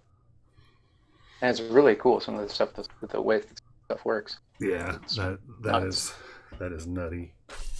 So there was some talk about like militaries are trying to develop that as a way to camouflage bases and things like that. Yeah, I had seen, you see these like, shows on like the Science Channel and stuff, or it's like, where technology's the precipice of technology, right? It's like, where's the bleeding edge right now, and what does that mean we're going to be in a few years, type of thing. And yeah, you've seen where they keep hinting that we're not that far away from things like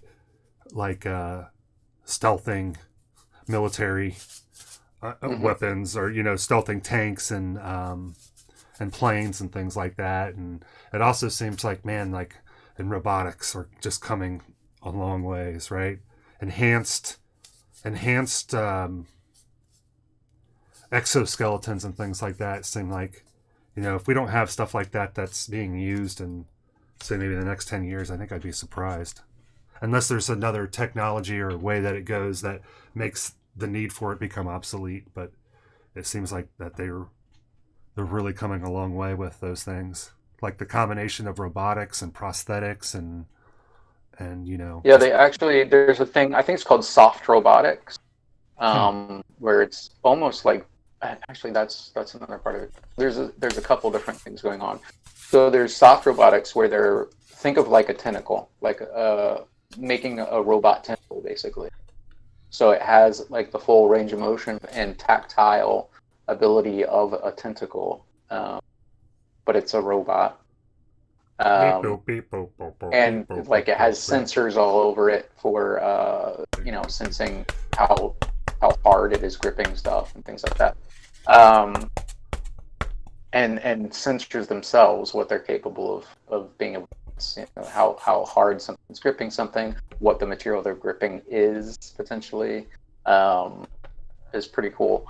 And some of those things I think are spilling over into some of the developments for like VR gear, for VR gloves and tactile experience through that.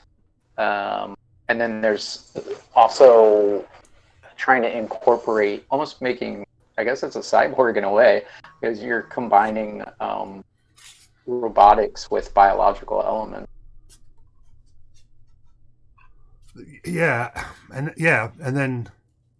then also like quantum computing and right, biological computing and all this stuff. It's like it seems like there's a convergence that's happening. And if you get a confluence of a couple of these things, there is something that's saying that a lot of things are saying that we're hitting some sort of theoretical brick wall a bit, that we have to figure out the way behind, like coming to a slowing point, and that like we need to figure out how to go beyond the atomic particle, or the subatomic level, and do things on that level, or whether it be like the nanoscale. We have the next step beyond that, and we're not quite there yet, and being able to do that. That's interesting. Yeah. And so that's causing, like, we've reduced things like computer chips and stuff. We've reduced things to such a level that now physically we don't have the capability to go further. So it's trying to find that next jump to be able to go smaller, or a different way. How big was the first calculator you remember seeing? And what year do you think that would have I been? don't recall what the first calculator I saw was. I mean, I know I've seen some quite large calculators. Come on, Randy. When was the first time you spelled boobies on a calculator? I mean, think about. I think the a good example of what you're talking about would be the old like scientific calculators that we had. Yeah, well, I remember like the first like in calculator. high school and college. Yeah. Versus like your mobile phone now being able to do all that stuff and more. Well, I was just I just happened to think. I remember my dad bringing home a calculator, and this must have been pre-1980, right? So sometime in the 70s, him bringing home a calculator, and that thing was just a normal calculator, and it was like this big, right? And it ran on batteries, and it was that red LED, you know. And I can just remember, like, you know, calculators. Remember when you could calculator on the watch, right? In the 80s, it had the calculator with the push buttons, right?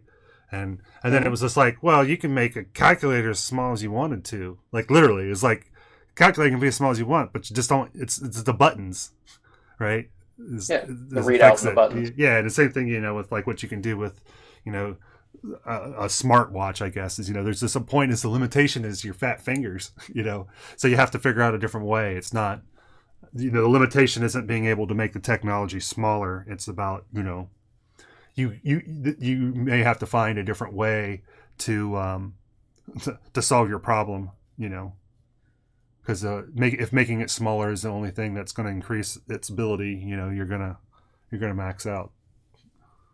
Mm-hmm. It's like using one of those watches were about as ineffective as anything. Trying to hit those buttons on your calculator watch. It's like, you needed your mechanical pencil to use them. I wanted to mention, I just saw it and I don't forget about it. And unfortunately, it is. We'll have to have a. I've got a couple other things that will hopefully bring it up after this, but I had the experience of seeing a little YouTube video about the Marquis de Sade. Oh, I always enjoy talking about. I had never really. Yeah. So you mentioned him previously. You had some experience delving into that individual in the past. Correct, Amundo. And what was that exactly? Well, how I got there was doesn't exactly matter. It's not unsavory or anything. It was kind of comical, but I knew that the word sadist, the root of it came from Marquis de Sade, and so it was just like, oh, that's weird. And then other you know, things would come up where you'd hear that, and so at some point it caused me to examine who was Marquis de Sade, and I ended up reading a biography about him, and tried to read some of his works, and the one that I thought that would be a badge of honor to get through is a work called 120 Days of Sodom. And I had to give up about halfway. It just, I couldn't endure anymore. Yeah, it's so this was like it was presented as like a documentary, and I think it was called The Origins of Sadism. It was about the Marquis de Sade, who apparently wasn't actually a marquis, but he was like, yeah, call me Marquis, and people were like, okay. But he was entitled, I guess, which is why he got away with a lot of stuff he got away with. Because, but the story is like, first off, the things he supposedly did, and at least the things he supposedly wrote about, every bad thing that you could ever imagine, every heinous thing you've ever heard, supposedly he has done. Hold on one second. No, but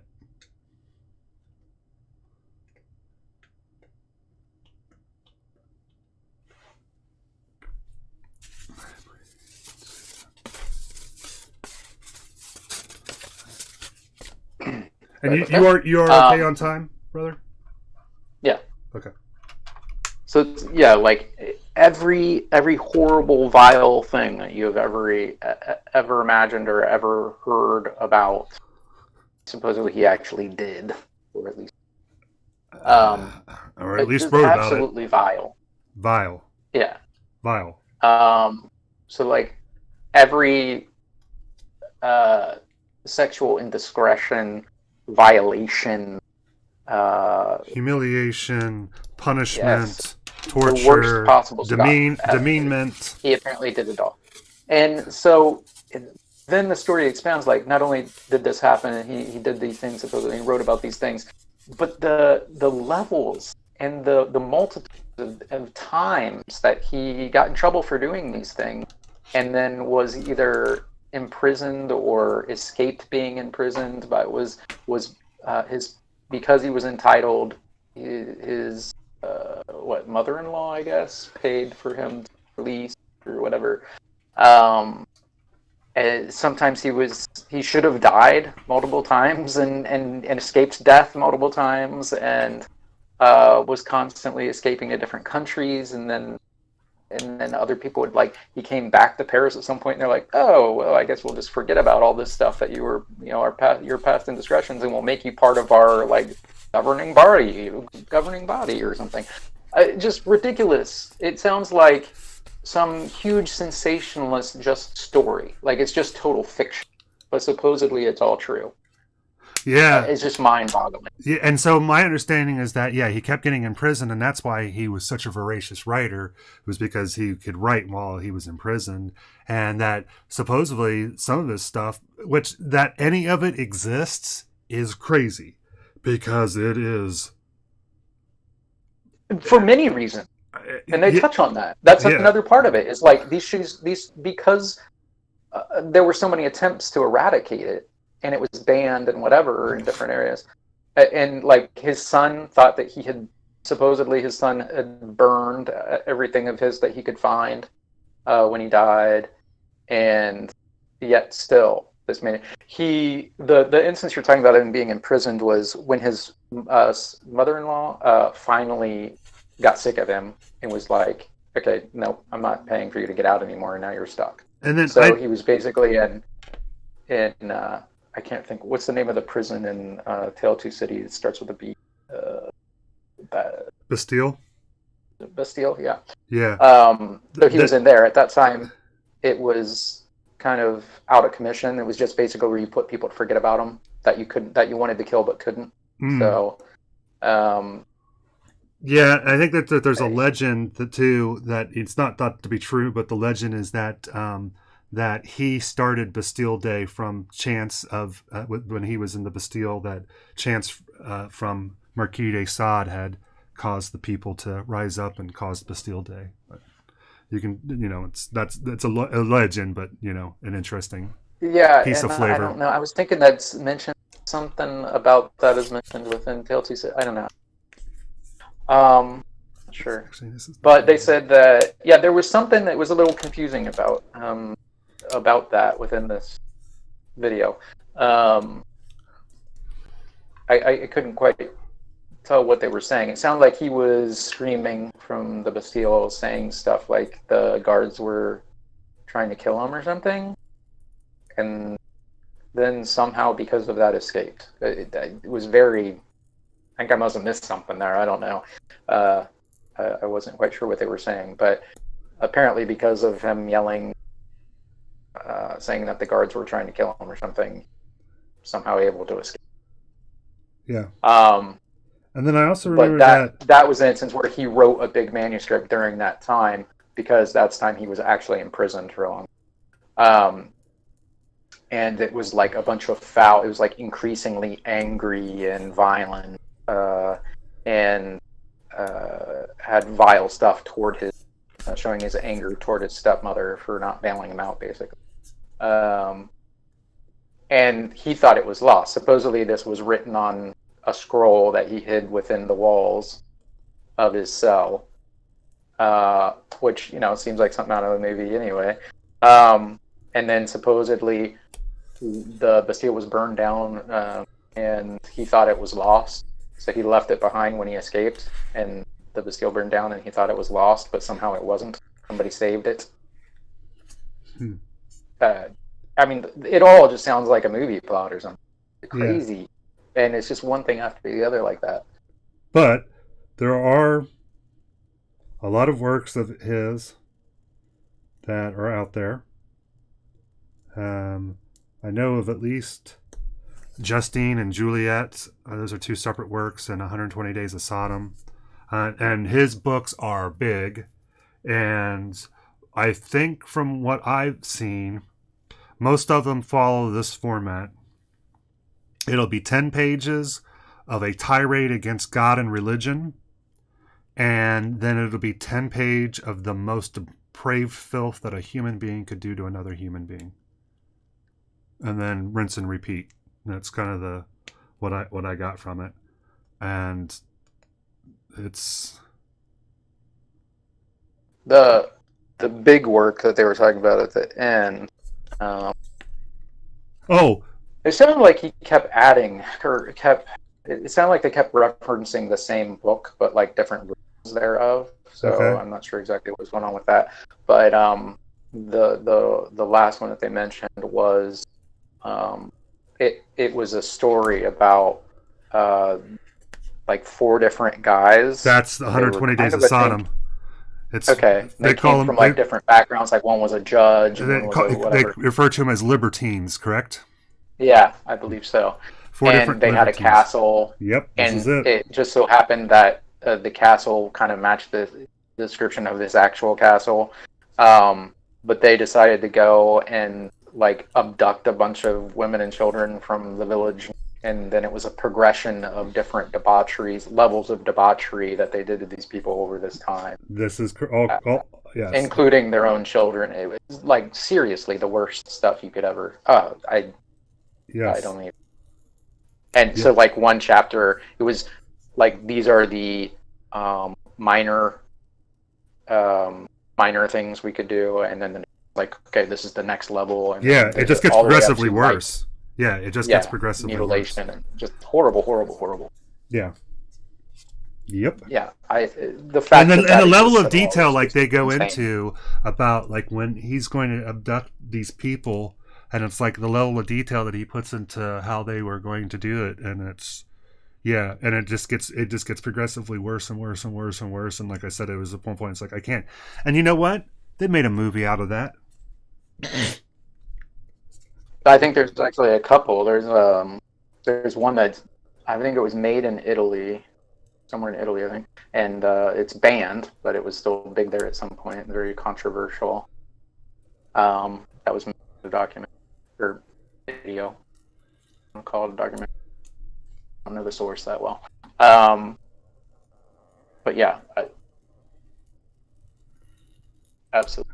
Yeah, it's and then like there's I'd seen a movie once based on, I can't remember if it's Justine or Juliet. Justine and Juliet were sisters, and one of them tried to remain pure, and one of them just embraced being a prostitute, and so one of them is the story of that. So the one though that wanted to be pure, everybody that she meets in her life tries to fuck her, tries to screw her over, both like literally and figuratively, physically. And so she keeps evading all of this, right? But then she ends up has to do this. She has to put herself into like a monastery or something like that. But then the head priest tries to take advantage of her, and in trying to escape his advances, he ends up dying. She accidentally causes him to fall and die, and so she runs knowing that now they're going to get her because of him dying. So she flees, and then I think gypsies are chasing her on the run with a pack of dogs. The pack of dogs end up getting her and killing her by chewing her to death. Not the end. The end, they have sex with her. The end is they have sex with her corpse. They have sex with her corpses. Yeah, that's part of the other book. That's apparently a large portion of the last chapter of the other book. Good times. Yes. A stellar individual. Yeah. A real pillar of society. Yeah, so that's what I don't understand is why.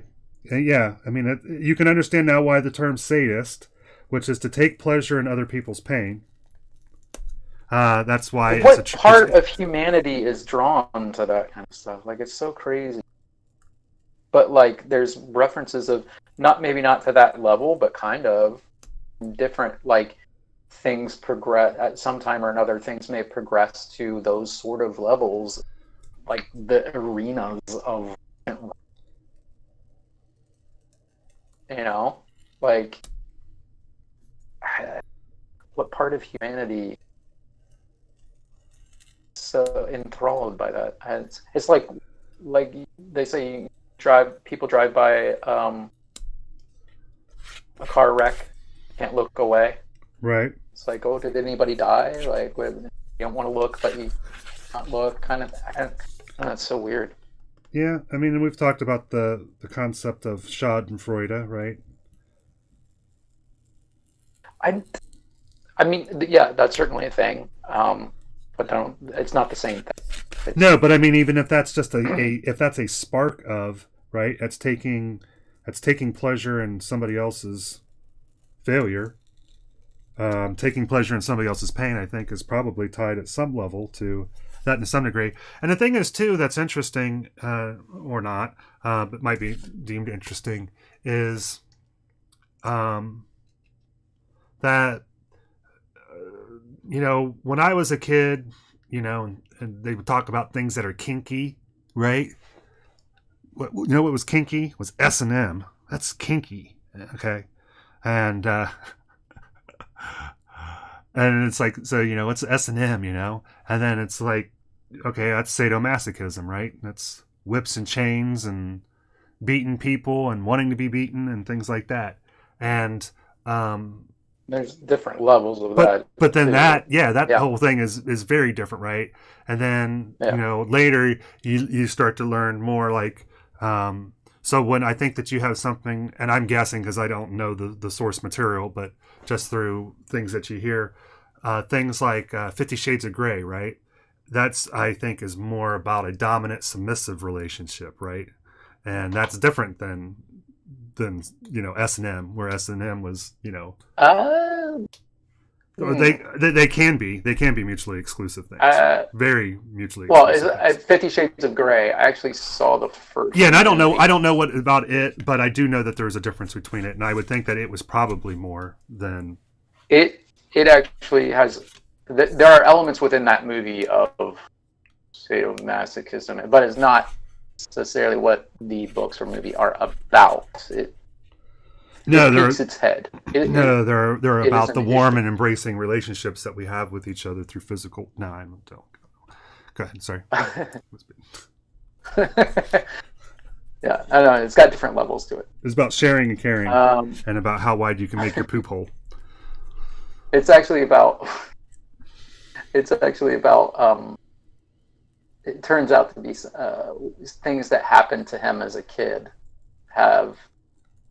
and it's been led to believe that he is this way, and then through trying to experience these things in a way with her, she kind of helps him sort that out and become whole.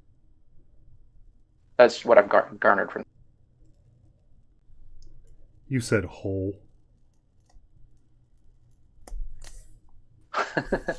Anyway. Trying to do these by hand and it's not working. Custer said whips and chains excite me. And say whips and chains and leather, oh my. Chips, dips, chains, whips, your typical teenage orgy.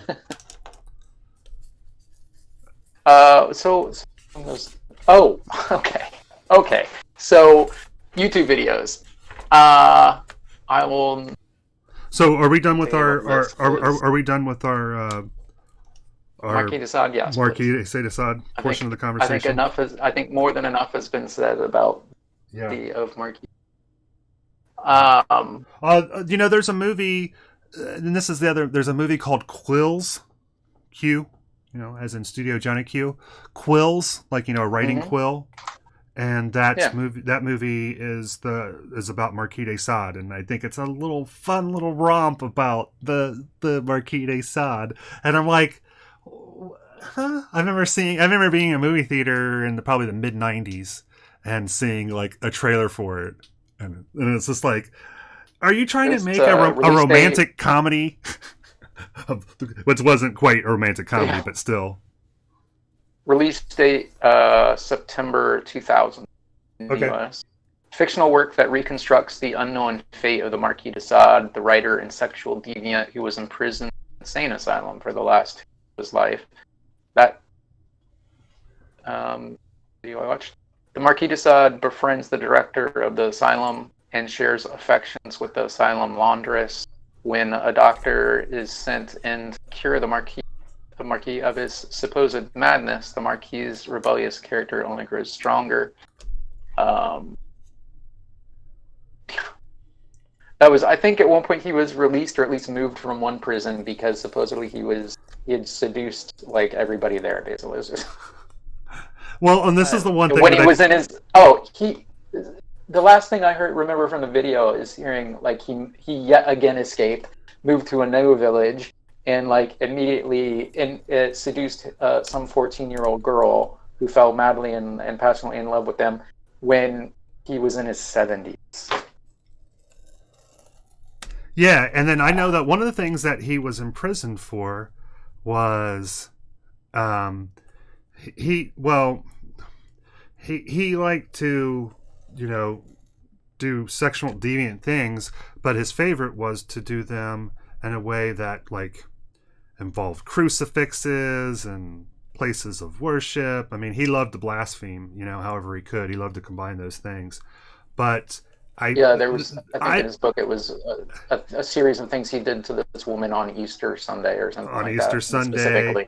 Yeah, and I believe if this is the same one that they had used Spanish fly, an aphrodisiac, and they think that they gave her too much and it caused her to overdose.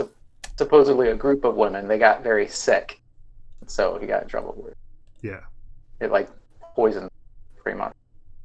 Yeah, but anyway. So that okay. Then on a lighter note, somebody on the Instagram had mentioned a movie that I ended up watching on Prime, and I think it's called the Skull or the Curse of the Skull.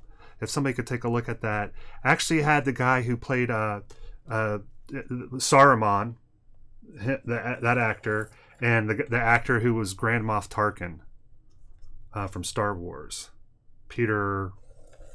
Somebody, I can't remember what his name is. And the idea is that there's Curse of the Skull for reluctant readers in grades 7 through 12. I'm guessing that's not what you're talking about. No, that's it. Yeah, no. I found that on Reading Rainbow. Is it Curse of the Golden Skull? No, it might just be called The Skull. Indiana Jones and the Kingdom of the Crystal Skull. No, this was a bad movie, but it wasn't that bad. Oh, snap. It was bad. It wasn't Shia LaBeouf bad. No, I'm just joking. Oh. The Skulls, it's like a fraternity or something. No, this is the premise of this movie was that there's like some sort of 1965 about Marquis de Sade. Yes, there we have it. That's it. 1965.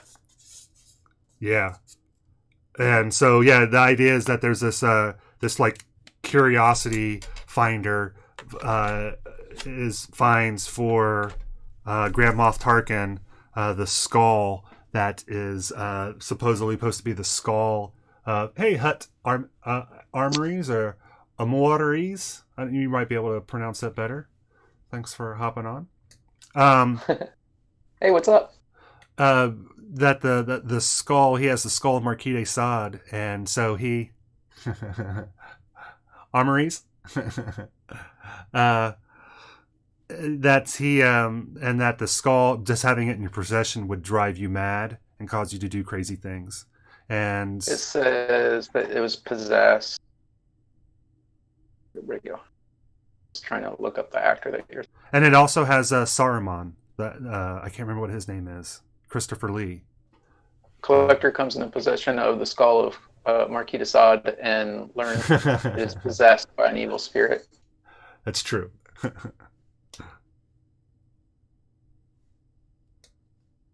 Yeah, and so and then what happens is that Christopher Lee is an occultist, and I think that Grand Moff Tarkin's character is saying to him that, like, hey, I have this item, and I don't think that it's real, and he says, yes, of course it is real. It's real because I used to own it. Hey, that's not actually a bad Christopher Lee impersonation. I didn't know I had that in me.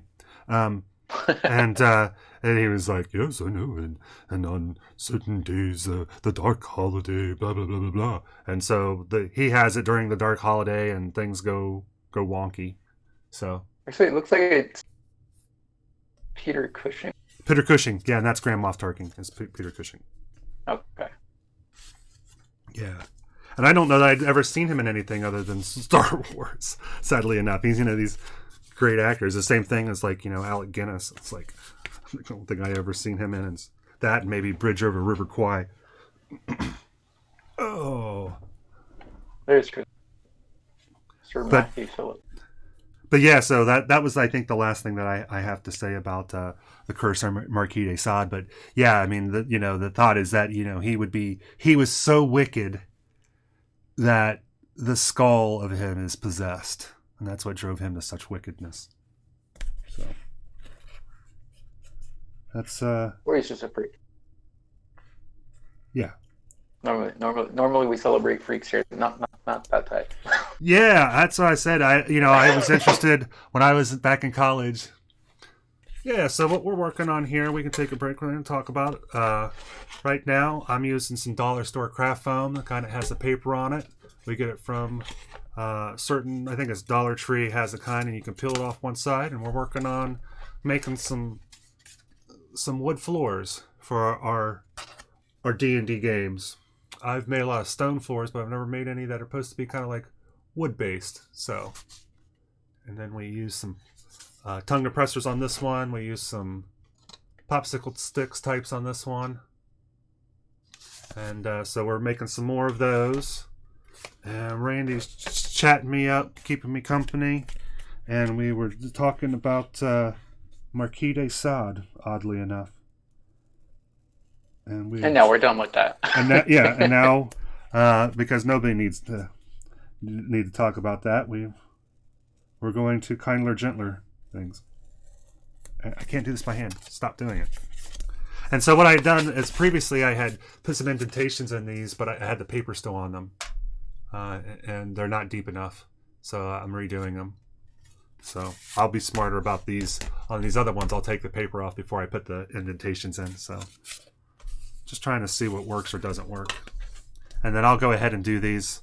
If they look crappy, we'll figure out a way to fix them. That's what we do.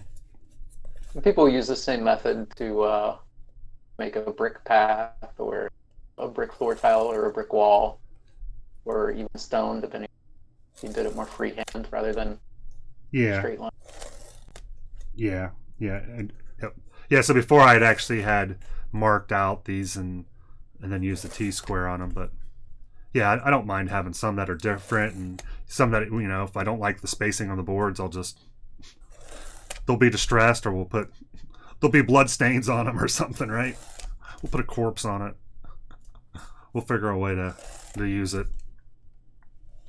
Randy, so you sound like that you had a bullet in the chamber that you wanted to follow the Marquis de Sade with. To erase the appellant cleanser, if you will. No, I've got a lot of other stuff, but do we need to may save the majority of it. You have ran 45 minutes longer than you normally do, so I'm following your lead as to when you need to take a... I will tell you that I saw an old Graham Norton. Oh. We always like Graham Norton stories. Yeah. This one had B. Arthur from Golden Girls. When did B. Arthur die? As well as Stephanie Carter. Well, you said it was a really old... How long has he been a host? At least 20 years. Oh, nice. Hut Armories was saying that he that foam board is pricey around there, and that they mostly more looking into sculpting and casting terrain. Nice. Yeah, there you go. There's somebody you can talk to about the differences in your foam insulation. Yeah. I know that over in Europe that it's harder for them to get like the XPS foam, I believe. because we use a lot of dollar store They have a foam. green foam, And where we have a pink foam typically. yeah, They have there's different densities, different textures. I think it's Gerald Boom from Shifting Lands. He's did some things where he shows on the foam that they use that he'll take a pencil and you can just, it's so soft that you can like kind of draw into it. And I mean, you can do stuff like, where I'm putting the lines in here, but like you could sculpt with it almost. It's so soft. Versus, the XPS foam that we have here, which is the pink foam, like, Pink Panther Corning's foam. Yeah. If you look at it wrong. Oh, 4 inches. Yeah, that's nuts. Yeah. Yeah, and that's like they talk about here. I started working with foam, and you start trying different things, and you'll be at the craft store, and you're like, oh, I'll try some of that floral foam. And yeah, don't. If you're thinking about ever trying to use craft foam, floral foam for anything, just save yourself the problem, and yeah, don't be doing that because that's bad. Bad.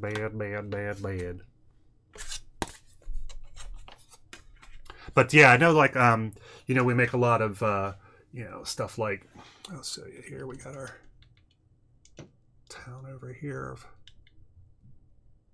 This is one of our boards that we did for D&D. Here, let me see if I can get us a little extra light on this situation. Was it Black Magic Craft that had that guy on? Yeah. Mm-hmm. Yeah.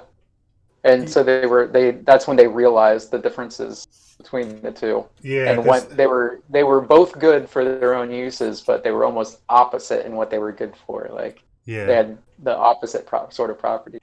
One was good for that sort of etching into, and the other was more inclined to build on top of. Pretty thick layer of metal foil on both sides. Yeah, that would be a drag too. So yeah, this is, made a lot of stone stuff here, but wanted to make some of the woods. But a lot of these, before people kind of started doing this, a lot of what you would see is people, they use, I think it's called Hurst molds, and then they use like a dental mixture, a dental compound to make doors and walls and things like that. Is that what you're doing, Hut? Is you doing a lot of things where you're using stuff like that, like a casting material, or are you doing like rock molds and you're doing casting and things like that? I see a lot of people do stuff like that, kind of like via the railroad modeling sort of thing. See some really cool stuff with that. Randy, sorry, Randy, we were trying to talk to Hut, and if I sidetracked one of your conversations. Oh, no, totally fine. Yep. All good. Yeah. Just mentioning the old Graham Norton. B. Oh, Arthur yeah. You said it was Powers. B. Arthur, and I asked when did B. Arthur die, but you said it was an old Graham Norton, so it doesn't matter. So go ahead. Yeah. Year on, unless looks like maybe it was from 2000. It's unclear whether these numbers are Okay. to do with the date or not. Seems like it would have been. He looks so young here. When did B. Arthur? I think it was fairly recently. No. Yeah. I never. Hut was saying that 2009. we just want to mention quick. Hut was saying that he liked to use spray foam. I've seen people do that a lot. Like if you're making like a hillside, Randy, you use like a can of like spray foam, and then you kind of get the rough shape of it, and then you use like a large varied landscape. Yeah, and then you would kind of like chop it down to, I've seen that, and that is a super effective means of doing A lot stuff. of people use that for Halloween props. It can make some really cool pole beds for like a witch's cauldron. Incorporate some Christmas lights and stuff into that, so it flickers a bit. It looks like glowing embers that are flickering. You know, a medium that I've never, that would be cool. That'd be really cool. A medium I've never worked with is the the foam that we use, these basement tile floor things, right? I can't remember what they call that, but that's what cosplayers use. Like when you're making armor and stuff, you can shape it real well, I guess, with heat and mold it really well. And I have leftover from where I did that, so I would like to try to use it somehow. Which one is that? The Warbler? Is that what you're talking about? Say that again, Randy. What were you talking about there at the end? Oh, just a material that I never worked with, and it's like these floor tiles. I'd like to try to do something with them, but I'm not exactly sure what. Like if I want to make like a fake sword or a piece of armor, like a shield or something. But eventually, I would like to try to use those because I have a bunch of scraps left over from when we had the flood and we replaced the floor with those foam tiles. So I have a bunch of that foam. I can't remember what they call that. EVA foam, I believe it is. That particular type, I'm not sure. EVA foam, I think, is what they... And cosplayers, though, they use it a lot. Yeah, cosplayers use it a lot, and it's... I mean, I don't know how I would use it necessarily for terrain or anything like that, but I would like to make something the out new of it. tiles that you got. Yeah, I think they probably are. Yeah, no, and I'm certain that's what that is. I just don't remember what the name is. I think it's EVA foam. Ethylene vinyl acetate. I saw somebody make like Wonder Woman's, when the Wonder Woman movie came out, making like Wonder Woman's chest plate with that stuff, and it's just like, that's crazy, because it's like, they're like making like the boob cups, and so they're like, taking a flat piece of foam, and you cut I think you cut a V in it, and then you can kind of make it, it's like that, and then you can put the heat gun on it and foam it. So, oh yeah, flexible plane. Otherwise, it cracks. Yeah, I can see that. Sure. Yeah, the EVA cleavage display. Yeah, that stuff is pretty. That's pretty cool.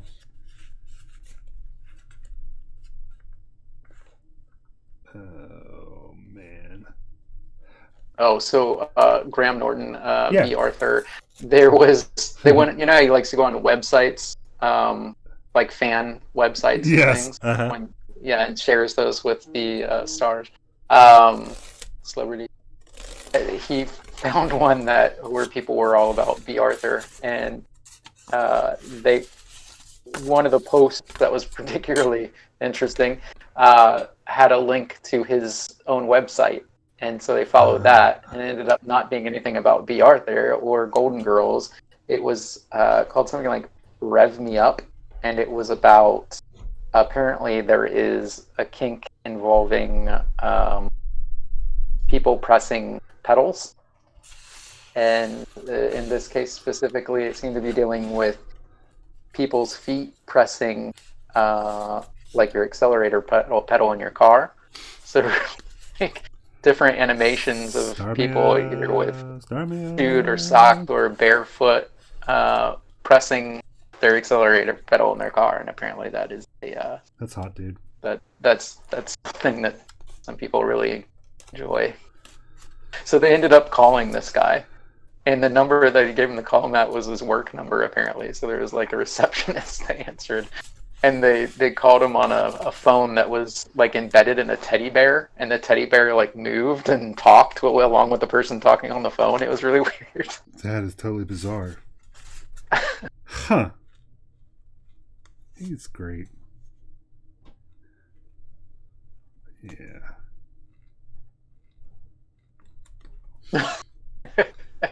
Yeah, we try to run the gamut here.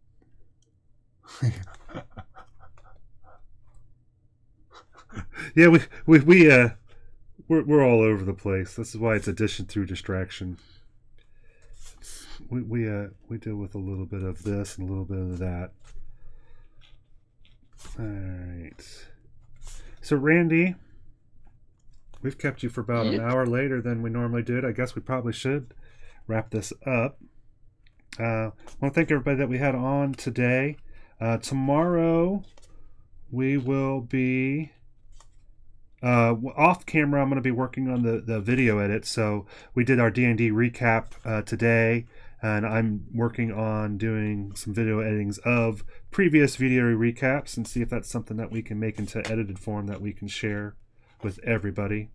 the YouTubes and on the IGTV and so forth, since we don't stream our games, at least not yet. And so I'll be working on that stuff off camera, but then on camera we'll be continuing to work on our tiles. These will be some of the basic shapes that we're looking for. Those I'll take the paper off and do long strips here, so it won't be quite as time consuming. And then we get into the fun of hitting them with some Mod Podge, and then doing some dry brushing and some ink washes on them. But so I think this is what we'll be doing crafting wise. Long term, we're looking to, I think, next big project that we'll be working on. We just finished our gypsy wagon here, so I think our next big item is going to be a pirate ship. So that's why we just kind of were working on some wood textures, kind of just to ease our way into it. So I guess we've been getting a little heavy with the mental health minutes. Mental health is heavy. Well said, Shadows. Way to represent. Yeah, thanks for joining today, Hut Armories. We appreciate you, and everybody else that we've had on today. We appreciate your eye holes and your ear holes. Tomorrow we will be we stream every day, generally weekdays, noonish Eastern, and we on Tuesdays and Thursdays we have Randy that joins us for either in person or in Discord, and we chat it up. And on the other days, usually we have some music playing. We like to play albums, but on Fridays we do a little random. So we call it Johnny Q Jukebox. We have music spanning 7 decades. So if you haven't already, think about hitting that like button, the follow button. Tell your mother, tell your brother, even tell your secret lover. Studio Johnny Q, where we take that sweet, sweet nerd stuff and try to make it a little bit sweeter. Randy, do you have anything that you wish to share before we part? Stay safe and healthy, and love yourselves and one another. Yeah, let me sleep down here. Standard sign off. Yep, I appreciate you, brother. Appreciate that I got an extra hour with you today, man. And when you get your work caught up, let us know so we can play some Rocket League. Absolutely. All right. Well, we will leave them with the doctor's promise: never cowardly, never cruel, never give up, never give in. Appreciate you guys. Have a great one, and we will talk soon. Let's hear some of that funky outro music. Love y'all. Bye. Bye. Bow.